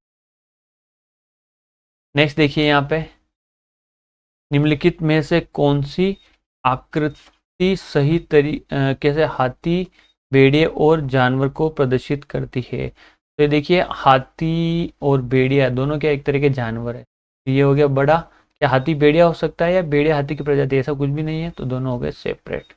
आंसर क्या हो जाएगा ए, इसका यहाँ पे करेक्ट आंसर हो जाएगा। ओके, चलिए नेक्स्ट क्वेश्चन की अगर हम बात करें यहाँ पे, ओहो बहुत ही प्यारा क्वेश्चन है। देखिए यहाँ पे, इसमें थोड़ा सा मैं भी घूमा था और लास्ट में जाके मैंने इसको कर दिया, तो मैंने सोचा इसको आप डाल ही देते इसके अंदर, है ना। कैरेक्टर दिया हुआ है और कैरेक्टर पॉइंटर लिया हुआ है STR, और यहाँ पे इसने डाला ABCD, यहाँ पे ABCDOE। ठीक है, और यहाँ पे जो इस तरीके से, चलो मैं इसको अंदर करके बंद कर देता हूँ तो आप थोड़ा हो गया। और ये जो पॉइंटर रिप्रेजेंट कर रहा है ये क्या आपका STR। अभी STR किससे रिप्रेजेंट करेगा, इसके फर्स्ट हेडर को। मान लिया गया 100, 200, 300, 400, 500। ठीक है, ये क्या हो गया आपके पास STR। चलिए हम आंसर निकालने की कोशिश करते हैं। कैरेक्टर निकालना है और पॉइंटर STR, जिसको भी STR पॉइंट कर रहा है, तो STR के पास बेस एड्रेस कौन सा है इसके अंदर, STR अभी क्या होल्ड किया हुआ है, ये होल्ड किया हुआ एड्रेस 100 को, का मतलब अभी तो ये पॉइंटर कहाँ पे, यहाँ पे। अब इसको अगर पॉइंटर लग गया ये, तो ये क्या चला जाएगा अंदर, अंदर चला गया, इसका मतलब आंसर क्या रिटर्न करेगा, ये A रिटर्न करेगा। ओके, फर्स्ट वाला क्या समझ में आ गया आपको। नेक्स्ट देखिए, पॉइंटर STR प्लस प्लस। अब यहाँ पे आपको आपके एसोसिएटिविटी रूल पता होना चाहिए, एसोसिएटिविटी, जिसके अंदर पहले कौन सा एग्जीक्यूट होगा। क्या ये इंक्रीमेंट ऑपरेटर पहले, प्रेसिडेंसी भी पता होना चाहिए, एसोसिएटिव यूज पता होना चाहिए। प्रेसिडेंसी के अंदर क्या ये ऑपरेटर पहले रिजोल्व होगा या पहले रिजोल्व होगा, ये चीज़ आपको पता होनी चाहिए। सबसे पहले रिजोल्व होगा ये ऑपरेटर, फिर होगा आपका ये ऑपरेटर। तो ये क्या हो जाएगा आपके पॉइंटर STR। अब ये STR किस पे पॉइंट कर, इस पे कर रहा है, तो ये क्या प्रिंट देगा आपको A। ठीक है, और उसके बाद क्या हो जाएगा, ये प्लस प्लस, मतलब ये जो STR यहाँ पॉइंट कर रहा है, अब क्या कहाँ पॉइंट करने लग जाएगा, इसको पॉइंट करने लग जाएगा, किसको 200 बेस एड्रेस को पॉइंट करने लग जाएगा। समझ में आ रही है बात। यहाँ पे आपको इस रूल का ध्यान रखना है, आपको एसोसिएटिव और प्रेसिडेंसी की जो टेबल है पता होनी चाहिए। यहाँ पे देखिए जब भी पोस्ट डिक्रीमेंट होता है, तो जब भी वो नेक्स्ट स्टेटमेंट के अंदर जंप करता है, तब जाके ये आपका लागू होता है। तो पॉइंटर टू STR A तो इसने दे ही दिया है, क्योंकि पहले इसकी वैल्यू क्या थी, A होल्ड कर रखी थी। अब इसने प्लस प्लस किया है, तो अब STR के अंदर वैल्यू क्या होल्ड हो गई यहाँ पे 200। ठीक है, चलिए अब नेक्स्ट की ओर हम चलते हैं। नेक्स्ट की ओर परसेंट से निकालना है। अब यहाँ पे देखिए ब्रैकेट दिया, अब देखिए इन दोनों के अंदर फर्क आपको समझ में आ गया। ब्रैकेट दिया है, इसका मतलब देखिए ये क्या है, यहाँ पे STR प्लस प्लस क्या हो गया, यहाँ पे STR प्लस प्लस, और यहाँ पे क्या हो गया पॉइंटर। तो देखिए सेम केस के अंदर हमारे पास ये आंसर क्या हो जाएगा, अभी मैं कहाँ पे खड़ा हूँ, यहाँ पे, और जब मैं मूव करूँगा पॉइंटर लग जाएगा, तब मैं कहाँ मूव करूँगा, बी के पास। तो इसका आउटपुट में क्या वैल्यू आ जाएगी, बी आ जाएगी। क्या हो जाएगी यहाँ पे, बी वैल्यू आ जाएगी। समझ में आ रही ना बात। और फिर लास्ट में क्या इंक्रीमेंट होगा आपका, पोस्ट इंक्रीमेंट। क्या होगा यहाँ पे, पोस्ट इंक्रीमेंट। ठीक है, तो यहाँ पे अब जो नेक्स्ट वैल्यू यहाँ पे आएगी एस की, वो किसे रिप्रेजेंट करेगा, आपका सी को रिप्रेजेंट करेगा। तो यहाँ पे बेस एड्रेस क्या हो गया, यहाँ पे ये हो गया। क्या हो गया यहाँ पे, बेस एड्रेस आपका ये वाला हो गया, 300 वाला। अब नेक्स्ट क्या दिया हुआ है यहाँ पे, %s और str। अब यहाँ पे देखिए str किससे रिप्रेजेंट कर रहा है, यहाँ पे 300 से। तो यहाँ से यहाँ तक जो भी आपकी बची हुई जो भी आपकी स्ट्रिंग है वो पूरी प्रिंट हो जाएगी। बची हुई स्ट्रिंग क्या हो जाएगी आपकी, प्रिंट क्या हो जाएगी, CDOE। इसका आंसर क्या हो जाएगा, A, B और CDE। ऑप्शन देखिए A, B ने C, A, B, ये इसका आंसर क्या है, सी इसका यहाँ पे करेक्ट आंसर है। ठीक है, तो अच्छा क्वेश्चन है बहुत ही, आपको ध्यान देना पड़ेगा यहाँ पे इस तरह के क्वेश्चंस को करने के लिए। ठीक है ना। चलिए इन दोनों के अंदर आप बिल्कुल भी कंफ्यूज मत होना, इसके और इसके अंदर ध्यान रखना। एक चीज मैं बता दूं, जब भी आपको जैसे दे रखा है x प्लस प्लस, तो ये वाला ऑपरेटर जब भी ऑपरेट होगा, जब आप इस वाले जैसे ये स्टेटमेंट 1 है और स्टेटमेंट 2 है, ये वाला प्लस प्लस जब भी ऑपरेट होगा, जब आप स्टेटमेंट 1 से जंप कहाँ करोगे, स्टेटमेंट 2 के ऊपर करोगे, तब जाके लास्ट के अंदर ये आपके प्लस प्लस की वैल्यू क्या कर देगा, एक आपके प्लस कर देगा। तब तक आपके ये वाला ऑपरेटर एग्जीक्यूट नहीं होगा। ठीक है, चलिए नेक्स्ट देखिए क्वेश्चन क्या दिया हुआ है, 71 का question. Number of processes that are completed per unit time. Per unit time के अंदर कितने प्रोसेस आपके कंप्लीट होते हैं, तो उसे हम क्या बोलेंगे। तो CPU utilisation, throughput, CPU average CPU time और स्पीड। तो ये क्या कहलाएगा, आपका थ्रूपुट कहलाएगा। थ्रूपुट किसे बोलेंगे हम, थ्रूपुट क्या होता है आपके, नंबर ऑफ प्रोसेस एग्जीक्यूटेड पर unit time. Per unit time के अंदर कितने प्रोसेस आपके एग्जीक्यूट करो, उसे हम क्या बोलेंगे, थ्रूपुट। और यूटिलाइजेशन का मतलब है कि आपका सीपीयू कितना यूटिलाइज हो रहा है, आपका सीपीयू 100% अपने टाइम का यूटिलाइजेशन कर पा रहा है या नहीं। ठीक है, तो वैसे सीपीयू कभी 100% यूटिलाइज नहीं कर पा रहा था, इसकी एवरेज जो रहती है 40 से 90% यूटिलाइजेशन के बीच में रहती है, 99। ठीक है, चलिए नेक्स्ट क्वेश्चन की अगर हम बात करें, SJF फॉलोज। अब यहाँ पे SJF की फुल फॉर्म भी स्टूडेंट को प्रॉब्लम आई होगी। ये है आपकी शॉर्टेस्ट जो फर्स्ट। क्या है शॉर्टेस्ट जो फर्स्ट, जो ऑपरेटिंग सिस्टम का क्वेश्चन है शेड्यूलिंग एल्गोरिथम का। तो ये पूछा है कि भाई शेड्यूलिंग एल्गोरिथम आपकी कौन सा अप्रोच फॉलो करती है, ग्रीडी करती है, डिवाइड एंड कन्क्वायर करती है, ब्रूट फोर्स करती है, या कोई सा ही नहीं करती। ये जो SJF है आपकी शॉर्टेज जो फर्स्ट ग्रीडी अप्रोच को फॉलो करती है। क्या करती है, ग्रीडी अप्रोच को यहाँ पे फॉलो करती है। एग्जाम पॉइंट ऑफ व्यू से इंपॉर्टेंट है, ध्यान रखना। Which algorithm is best among the following according to minimum waiting time. Minimum waiting time के अकॉर्डिंग कौन सी एल्गोरिथम बेस्ट है, ये भी एग्जाम में कई बार हुआ है। FCFS, SJF, SRTF, RF नहीं। इसका आंसर क्या है, SJF शॉर्टेज जो फर्स्ट। FCFS मतलब फर्स्ट कम फर्स्ट सर्व नहीं, शॉर्टेस्ट रिमेनिंग टाइप फर्स्ट नहीं, राउंड रोबिन नहीं। ठीक है, देखिए बहुत ही प्यारे प्यारे क्वेश्चन है यहाँ पे। Starvation problem in priority scheduling can be solved by. Priority scheduling के अंदर स्टारवेशन प्रॉब्लम सोल्व की जाती है प्रीम्पशन से, नॉन प्रीम्पशन से, एजिंग से और एंटी एजिंग से। तो इसका आंसर क्या है आपका, एजिंग। ध्यान रखना स्टारवेशन प्रॉब्लम है वो एजिंग के द्वारा सोल्व की जाती है। इसके अंदर क्या होता है कि भाई आपके कुछ प्रोसेसेस है जैसे P1, P2, P3 और P4। तो कई बार क्या होता है जो हाई प्रायोरिटी प्रोसेस है ना, उनको पहले चांस मिलता रहता है बार बार। ठीक है, जैसे जैसे P4 का नंबर आया तो P2 या P3 में से कोई आ जाएगा, वापस इसका नंबर कट जाएगा और इसी का नंबर आता जाएगा। इस केस के अंदर क्या करता है, एक एजिंग प्रोसेस का हम यूज़ करते हैं। उसके अंदर क्या होता है, तो मान लीजिए आपने प्रायोरिटी दे रखी है 1 से लेके 10 तक, और यहाँ पे 10 हाईएस्ट प्रायोरिटी है और 1 लोवेस्ट प्रायोरिटी है। ठीक है, तो मान लीजिए P2 और P3 की आपने प्रायोरिटी दे रखी है यहाँ पे 9 और इसकी दे रखी है 10। तो क्या होगा, बार बार P3 पहले एग्जीक्यूट हो रहा है और P2 फिर बाद में एग्जीक्यूट होगा। तो हम क्या करेंगे, एजिंग कंसेप्ट के अंदर क्या है, जैसे P5 P4 का नंबर नहीं आ रहा है और इसकी प्रायोरिटी जैसे दे रखी है 2 और 1, तो हर बार जब भी इनका राउंड आएगा हम क्या करेंगे, इसके अंदर एक एक ऐड कर देंगे। तो इसकी प्रायोरिटी क्या हो जाएगी, जैसे 2 3, फिर एक ऐड कर देंगे 4 और 3, ऐसे करके इसकी प्रायोरिटी भी एक समय पे कितनी हो जाएगी आपके पास, 10 या 9 या 8। तो ये कहाँ आ जाएंगे, हाई प्रायोरिटी जोन के अंदर आ जाएंगे। इसका मतलब दूसरे प्रोसेस के कंपेयर में इनको भी फिर बाद में जल्दी नंबर इनका आ जाएगा। इस प्रोसेस को हम क्या बोलते हैं, एजिंग। ठीक है। Who is the founder of Ubuntu के संस्थापक कौन है, मार्क रिचर्ड शटलवुड। कौन है, मार्क रिचर्ड शटलवुड। नेक्स्ट देखिए यहाँ पे, हु फाउंडेड लाइनेक्स। लाइनेक्स को किसने स्थापना की, लाइनस टोरवॉल्ड। बिल गेट्स ने किसकी की, आपके माइक्रोसॉफ्ट। विंड सर्फ किसकी की, इंटरनेट। और रे टॉमिसन किसकी खोज की इसने, ईमेल। ध्यान रखना किसकी की, ईमेल। विच प्रोटोकॉल यूजेस पिगी बेकिंग, ये भी अच्छा क्वेश्चन है, बिल्कुल एक नंबर का क्वेश्चन है, कई बार आ जाता है एक्नॉलेजमेंट। देखिए वैसे टीसीपी यूज करता है पिगी बेकिंग का, इसका मतलब क्या समझ लीजिए। टीसीपी मान लीजिए ये आपका सर्वर है और ये आपका रिसीवर, और अल्टरनेट कुछ भी हो सकता है, सर्वर रिसीवर कुछ भी हो सकता है ना। हम यहाँ पे मान चल रहे हैं कि ये जो कम्युनिकेशन हो रहा है कौन सा आपका, डुप्लेक्स हो रहा है। क्या हो रहा है, डुप्लेक्स कम्युनिकेशन हो रहा है। ठीक है। तो मान लीजिए सेंडर ने ए, इसको मैं मान लेता हूँ ए और इसको मान लेता हूँ यहाँ पे बी। ए ने कोई यहाँ पे सेगमेंट भेजा, किसको भेजा यहाँ पे, बी को। तो ये सेगमेंट किसको मिल गया, बी को। तो मान लीजिए डेटा भेजा D1।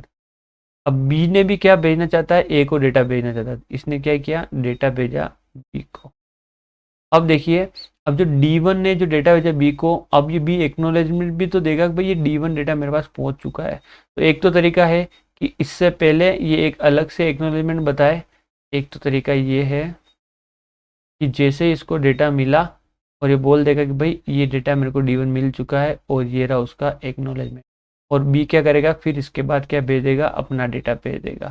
पर इसके अंदर क्या हो गया, देखिए यहाँ पे 2 पोर्ट ओपन हो रहे हैं और इसको क्या करना पड़ रहा है, 2 अलग अलग ट्रांजेक्शन करने पड़ रहे हैं। इसकी जगह अब ये क्या करेगा, ऐसा नहीं करेगा, ये क्या करेगा, सेम ट्रांजेक्शन के ऊपर या सेम कनेक्शन के ऊपर डेटा D2 भेज दिया और इसके साथ इसका एक्नोलेजमेंट ऐड करके भेज दिया। ये जो प्रोसेस है ना, इसको मैं क्या बोलूँगा, पिगी बेकिंग। Piggy baking. ठीक है। पिगी बेकिंग यानी हुक लगा देना डाटा के पास, जैसे थैला टांग देना कि भाई ये एक्नोलेजमेंट तो लेता जा। सेम केस यहाँ पे भी हो जाएगा, जब इसको D2 डेटा मिल जाएगा और यहाँ से D3 डेटा भेजेगा तो ये भी D2 का एक्नोलेजमेंट भेज देगा। ठीक है। तो ये जो प्रोसेस होता है उसे हम क्या बोलते हैं, पिगी बेकिंग। और कहाँ यूज़ किया जाता है, टीसीपी के अंदर। ठीक है। बहुत ही शॉर्ट में और विस्तृत अच्छे तरीके से मैंने आपको समझाने की कोशिश की है यहाँ पे। नेक्स्ट देखिए, TCP is a stream protocol. क्या है, टीसीपी आपका स्ट्रीम प्रोटोकॉल है। तो बिट स्ट्रीम, बाइट स्ट्रीम, केबी और एमबी। तो टीसीपी आपका बाइट स्ट्रीम प्रोटोकॉल है। और बिट स्ट्रीम कौन सा है, एचडीएलसी। कौन सा है, एचडीएलसी। तो ये देखिए सारे के सारे जो क्वेश्चन में लेके आया हूँ ना, इंपॉर्टेंट है। ठीक है। ये सारे के सारे आपके इंपॉर्टेंट क्वेश्चन है। DNS uses, TCP UDP both तो ध्यान रखना। डीएनएस आपका डोमेन नोम सिस्टम आपके यूडीपी का यूज़ करता है, जो आपके क्या करता है, आईपी को आप सॉरी आपका जो डोमेन नेम है इसमें कन्वर्ट करता है, आईपी के अंदर कन्वर्ट करता है। कौन करता है, आपका DNS. Automatic repeat request error management mechanism, ये कौन प्रोवाइड करता है, ये जो आपको प्रोवाइड करता है, logic link control, media access control, network interface control sub layer, none of the above. ये आपका जो ARQ है ना, कौन प्रोवाइड करता है, आपका लॉजिक लिंक कंट्रोल। ये आपके डेटा लिंक लेयर 2 पार्ट में डिवाइड होती है। ओवरऑल ये क्या आपकी डेटा लिंक लेयर 2 पार्ट में डिवाइड होती है, लॉजिक लिंक कंट्रोल और आपकी नेक्स्ट क्या हो जाएगी, मीडिया एक्सेस कंट्रोल। ठीक है। यहाँ पे मीडिया एक्सेस कंट्रोल क्या करेगी, आपके CSM में CD या आपके अलोहा। ठीक है। ये प्रोटोकॉल यहाँ पे प्रोवाइड करेगी। और लॉजिक लिंक कंट्रोल के अंदर आपके एरर कंट्रोल, फ्लो कंट्रोल, ये एक्सेस होते इनको मैनेज करती है। और मीडिया एक्सेस कंट्रोल के अंदर ये सारे कौन सी टेक्निक हो गई, आपकी एक्सेस कंट्रोल टेक्निक हो गई। ठीक है। तो ये इंपॉर्टेंट चीज़ है, एग्जाम पॉइंट ऑफ व्यू से ध्यान रखना है आपको।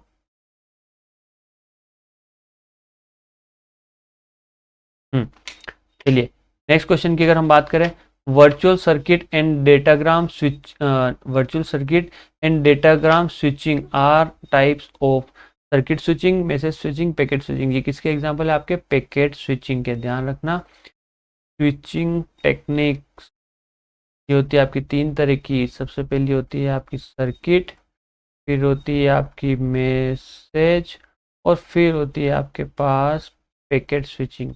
पैकेट स्विचिंग फर्दर 2 तरह की होती है, एक होती है आपके वर्चुअल सर्किट और एक होती है आपकी डेटाग्राम सर्किट। ठीक है, डिटेल के अंदर हम नहीं जाएंगे क्योंकि डेप्थ के अंदर जाने के लिए हमें थोड़ा टाइम लग जाएगा। Breaking of packet into small size, packet को छोटे साइज के अंदर डिवाइड करना क्या कहलाता है? Switching, routing, fragmentation. क्या कहलाता है? फ्रेगमेंटेशन। जैसे नेटवर्क है तो यहाँ पे एक राउटर है और ठीक है, और इसने देखा कि इसकी जो MTU साइज है वो है 512 MB का, और ये जो पैकेट कैरी कर रखा है, मान लीजिए इसने कर रखा है 1024 MB का, इसके पास ये मैसेज है, पैकेट है, तो भाई 1024 MB का 512 के अंदर जा ही नहीं पाएगा, तो यहाँ पे क्या करेगा? ये फ्रेगमेंटेशन करेगा। इस पैकेट को क्या करेगा? फ्रेगमेंट करेगा अलग अलग पार्ट के अंदर। तो जहाँ पे ये पैकेट पहले M था तो अब वो क्या हो जाएगा? M1, M2, M3, M4, M5। अब ये टुकड़े कहाँ जाएंगे? इस नेटवर्क के अंदर जाएंगे, और इस नेटवर्क के अंदर अगर जो फाइनल डेस्टिनेशन मिल गया तो वहाँ चले जाएंगे, नहीं मिला नेक्स्ट जो भी राउटर है वहाँ पे जाके ये सारे के सारे टुकड़े क्या हो जाएंगे? यहाँ पे, यहाँ से जाते हुए जुड़ जाएंगे। यहाँ पे फिर से आपके M1, M2 या ऐड हो जाएंगे, M1 plus M2 plus M3 plus M, इस तरीके से। ठीक है, चलिए नेक्स्ट क्वेश्चन की हम बात करें। यहाँ पे leaky bucket is a, leaky bucket किस तरह की एल्गोरिथम है? तो ध्यान रखना, एक एल्गोरिथम है आपकी लीकी बकेट और दूसरी एल्गोरिथम है आपकी टोकन बकेट। ये दोनों ध्यान रखना है आपको, ये दोनों आपके क्या है? कंजेशन कंट्रोल एल्गोरिथम है। क्या है? Congestion control algorithm. नेटवर्क के अंदर अगर बहुत ज़्यादा हाई ट्रैफिक आ गया उस केस के अंदर यहाँ पे लीकी बकेट और टोकन बकेट एल्गोरिथम का हम यूज़ कर सकते। 84 देखिए, सिंपल सा क्वेश्चन है, पोर्ट से रिलेटेड क्वेश्चन है। ठीक है, तो 0 से 1023 को पोर्ट को हम क्या बोलते हैं? बोलते हैं वेल नोन। 1024 से 49,151 को क्या बोलते हैं? जनरल। और 49,151 से 65,535 को हम क्या बोलते हैं? Reserve ports. ठीक है, ये याद रखना आप। TCP की minimum and maximum header size क्या होती है? देखिए, वो होती है आपकी 20 बाइट से 60 बाइट में, ये बना देता हूँ। तो देखिए 20 बाइट से 60 बाइट जो आपकी होती है, एक तो होती है TCP की, दूसरी होती है आपकी IPv4 हेडर की। ठीक है, और ध्यान रखना IPv6 हेडर की होती है आपकी 40 बाइट, और आपकी UDP जो होती है हेडर उसकी होती है आपकी 8 बाइट। ठीक है, बड़ा कैपिट B का मतलब मेरे बाइट होता है ना। ठीक है, तो ये चीज़ आपको यहाँ पे ध्यान रखनी है, एग्जाम पॉइंट से वेरी इंपॉर्टेंट है। सीधे सीधे एक एक नंबर पे यहाँ पे आपको क्वेश्चन देखने को मिलेंगे एग्जाम के अंदर। Recursive relationship are unary, binary, ternary, none. देखिए रिलेशनशिप आपका यूनरी हो सकता है, बाइनरी हो सकता है, टर्नरी हो सकता है। रिकर्सिव के मतलब यूनरी रिलेशनशिप, उसके अंदर क्या होगा? जैसे आपकी ये टेबल है, ओके, और मान लीजिए ये आपकी है एम्प्लॉय आईडी। वैसे मैंने पहले क्वेश्चन के अंदर बता रखा है एम्प्लॉय आईडी, ये हो गया आपका एम्प्लॉय नेम, और यहाँ पे हो गए आपके मैनेजर। कई बार क्या होता है कि जैसे एक एम्प्लॉय होते हैं ना, उसके अंदर से ही आपके मैनेजर भी बन जाता है। ठीक है, होता है ना भाई, क्लास के अंदर स्टूडेंट है तो मॉनिटर कौन होगा? उनमें से एक जना होगा। तो उस केस के अंदर क्या आपको अलग अलग टेबल रखने की जरूरत है? नहीं। तो उस केस के अंदर ये आपकी होगी आपकी प्राइमरी की, ये होगी आपकी फॉरेन की, और उस केस के अंदर ये फॉरेन की रेफरेंस कहाँ लेगी? उसी टेबल की प्राइमरी की। तो कई बार एग्जाम के अंदर ये क्वेश्चन भी आता है कि क्या एक ही टेबल के अंदर प्राइमरी की और फॉरेन की दोनों हो सकती है? जी हाँ, हो सकती है। क्या प्राइमरी की और फॉरेन की के लिए अलग अलग टेबल की आवश्यकता है? नहीं, एक ही टेबल के अंदर दोनों हो सकती है। देखिए वेरी इंपॉर्टेंट चीज़ है, मैं आपके क्वेश्चन को लेकर आया हूँ, इंटरव्यू बेस्ड क्वेश्चन भी यहाँ से आते हैं। ओके, बाइनरी के अंदर क्या हो जाता है? दोनों जो की है अलग अलग टेबल के अंदर, टर्नरी के अंदर 3 के अंदर हो जाएगी। चलिए नेक्स्ट क्वेश्चन देखिए, on inserting tuple in relation domain constant violates. देखिए आपको कंस्टेंट्स वाली बात तो पता होना चाहिए कि भाई आपका डोमेन कंस्टेंट क्या है, आपका यहाँ पे की कंस्टेंट क्या है।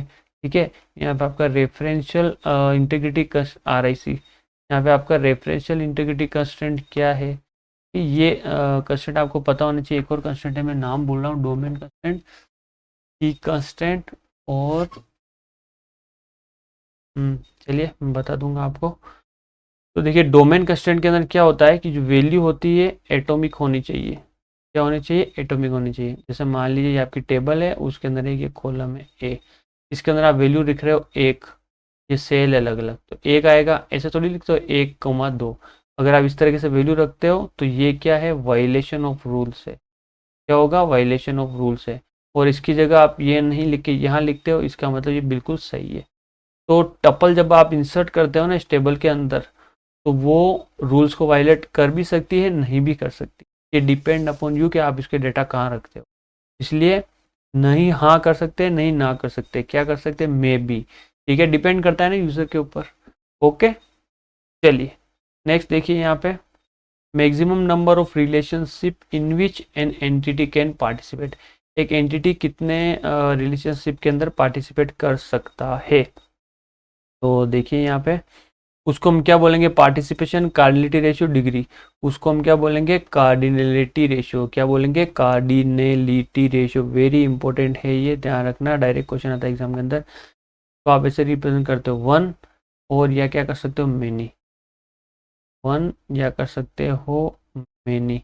तो टेबल के बीच में जो रिलेशनशिप होती है, या वन टू वन होता है, या वन टू मेनी होता है, मेनी टू मेनी होता है, या मेनी टू वन होता है। ओके, ठीक है। डिग्री का मतलब क्या है, कितनी टेबल्स पार्टिसिपेट कर रही है। ठीक है, कितनी टेबल्स पार्टिसिपेट कर रही है, वो क्या कहलाएगी, इसकी डिग्री कहलाएगी। नेक्स्ट देखिए यहाँ पे, minimum number of relationship in which an entity can participate. कम से कम वाले को हम क्या बोलते हैं, पार्टिसिपेशन। ये आपके दो तरह के होते हैं, एक तो होता है आपका पार्शियल पार्टिसिपेशन, ठीक है, और दूसरा होता है आपका टोटल पार्टिसिपेशन। पार्शियल पार्टिसिपेशन और टोटल पार्टिसिपेशन, ये खैर इसके डिटेल के अंदर हम अभी नहीं जाएंगे, है ना।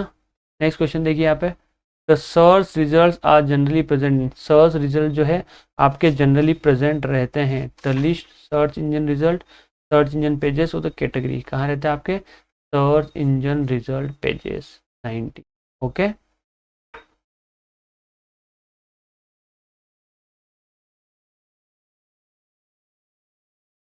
देखिए नेक्स्ट क्वेश्चन यहाँ पे, consider the following table that shows the number in lakhs. यहाँ पे आपको लाख के अंदर नंबर दिए हुए हैं, of different size of LED television sets sold by company, एक कंपनी द्वारा बेचे गए हैं। और लास्ट 7 ईयर का डाटा दिया गया है, 2012-2018। तो नीचे तो भी क्वेश्चन दिए हुए, उस हिसाब से आपको इनके क्या बताने, आंसर बताने। व्हाट इज द डिफरेंस, चले 2013 और 2018 में बेचे गए 40 इंच टेलीविजन सेटों की संख्या में क्या अंतर है। तो 2013 और 2018 के अंदर बेचे गए 40 इंच, मतलब इसकी बात करें तो ये हो गया आपके 94, और 2018 के अंदर है 110। तो इनके बीच में क्या अंतर है, तो देख लीजिए। आपको क्या करना है, 110 में इससे 94 माइनस करना है, तो ये क्या हो जाएगा आपके पास 6 और 10 16। और आंसर किस में दिया है, लाख के अंदर, तो ये हो जाएगा आपके लाख। ठीक है, ठीक है।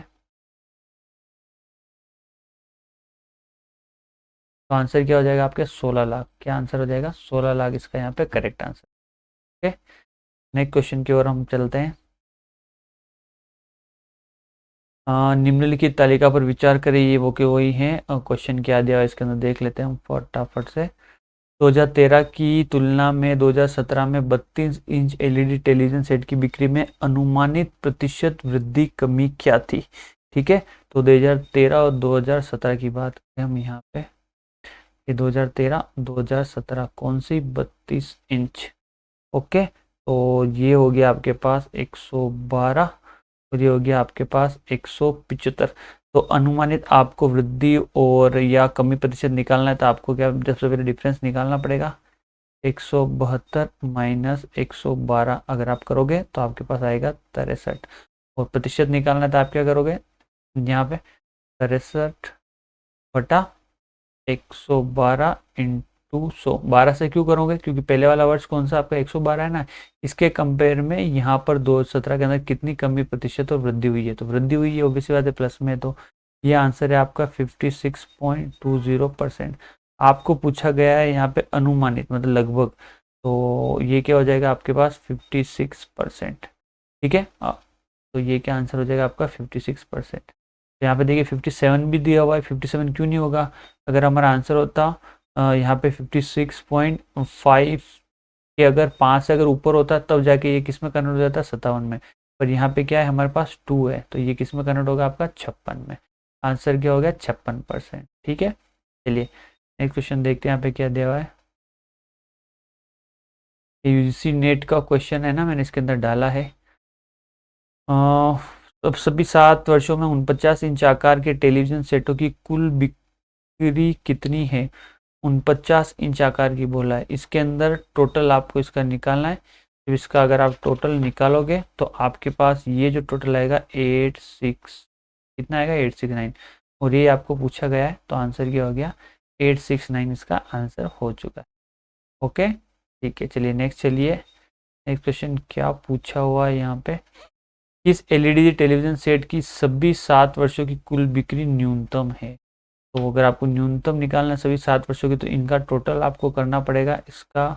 तो इसका टोटल मैं लिख लेता हूँ, मैंने कर रखा है 746, का टोटल है आपके पास 754, इसका टोटल है आपके पास 971, और इसका टोटल है आपके पास 671, और इसका टोटल है 869। आपको न्यूनतम पूछा है तो न्यूनतम कौन सा है यहाँ पे देखिए 40 इंच। तो यहाँ पे हम ऑप्शन में आ जाते हैं, तो क्या दिया है न्यूनतम 40 इंच। ठीक है, तो बहुत ही सिंपल से क्वेश्चन है। देखिए डीआई के क्वेश्चन सिंपल ही आते हैं जब यूजीसी नेट के अंदर पूछे गए हैं ना। यहाँ पे देखिए 2012 से 18 तक पिछले 7 वर्षों में एक कंपनी द्वारा बेचे गए, ये वो का वही क्वेश्चन आ गया। नेक्स्ट क्वेश्चन की ओर हम चलते, देखिए मेरे को नींद आ रही, रात हो गई वैसे भी। वो किस आकार के एलईडी टेलीविजन सेट की सभी 7 वर्षों में कुल बिक्री अधिकतम है? तो अधिकतम के लिए फिर से अपन वहीं आ जाएंगे, उसी के ऊपर हमने लिख रखा है। तो इनमें से अधिकतम कौन सी है यहाँ पे 32 इंच, ये रहा ना अधिकतम। तो यहाँ पे मेरा आंसर क्या जाएगा, आंसर क्या जाएगा 32 इंच, इसका आंसर क्या जाएगा अधिकतम वाले का। चलिए नेक्स्ट क्वेश्चन देखिए यहाँ पे। Time taken by the head to reach the track is known as, एक हेड से ट्रैक तक पहुंचने के टाइम को क्या बोलते हैं? यहाँ पे देखिए इस तरीके से आपको ये मिल जाएगा सिलेंडर, और यहाँ पे इस तरीके से आप बना,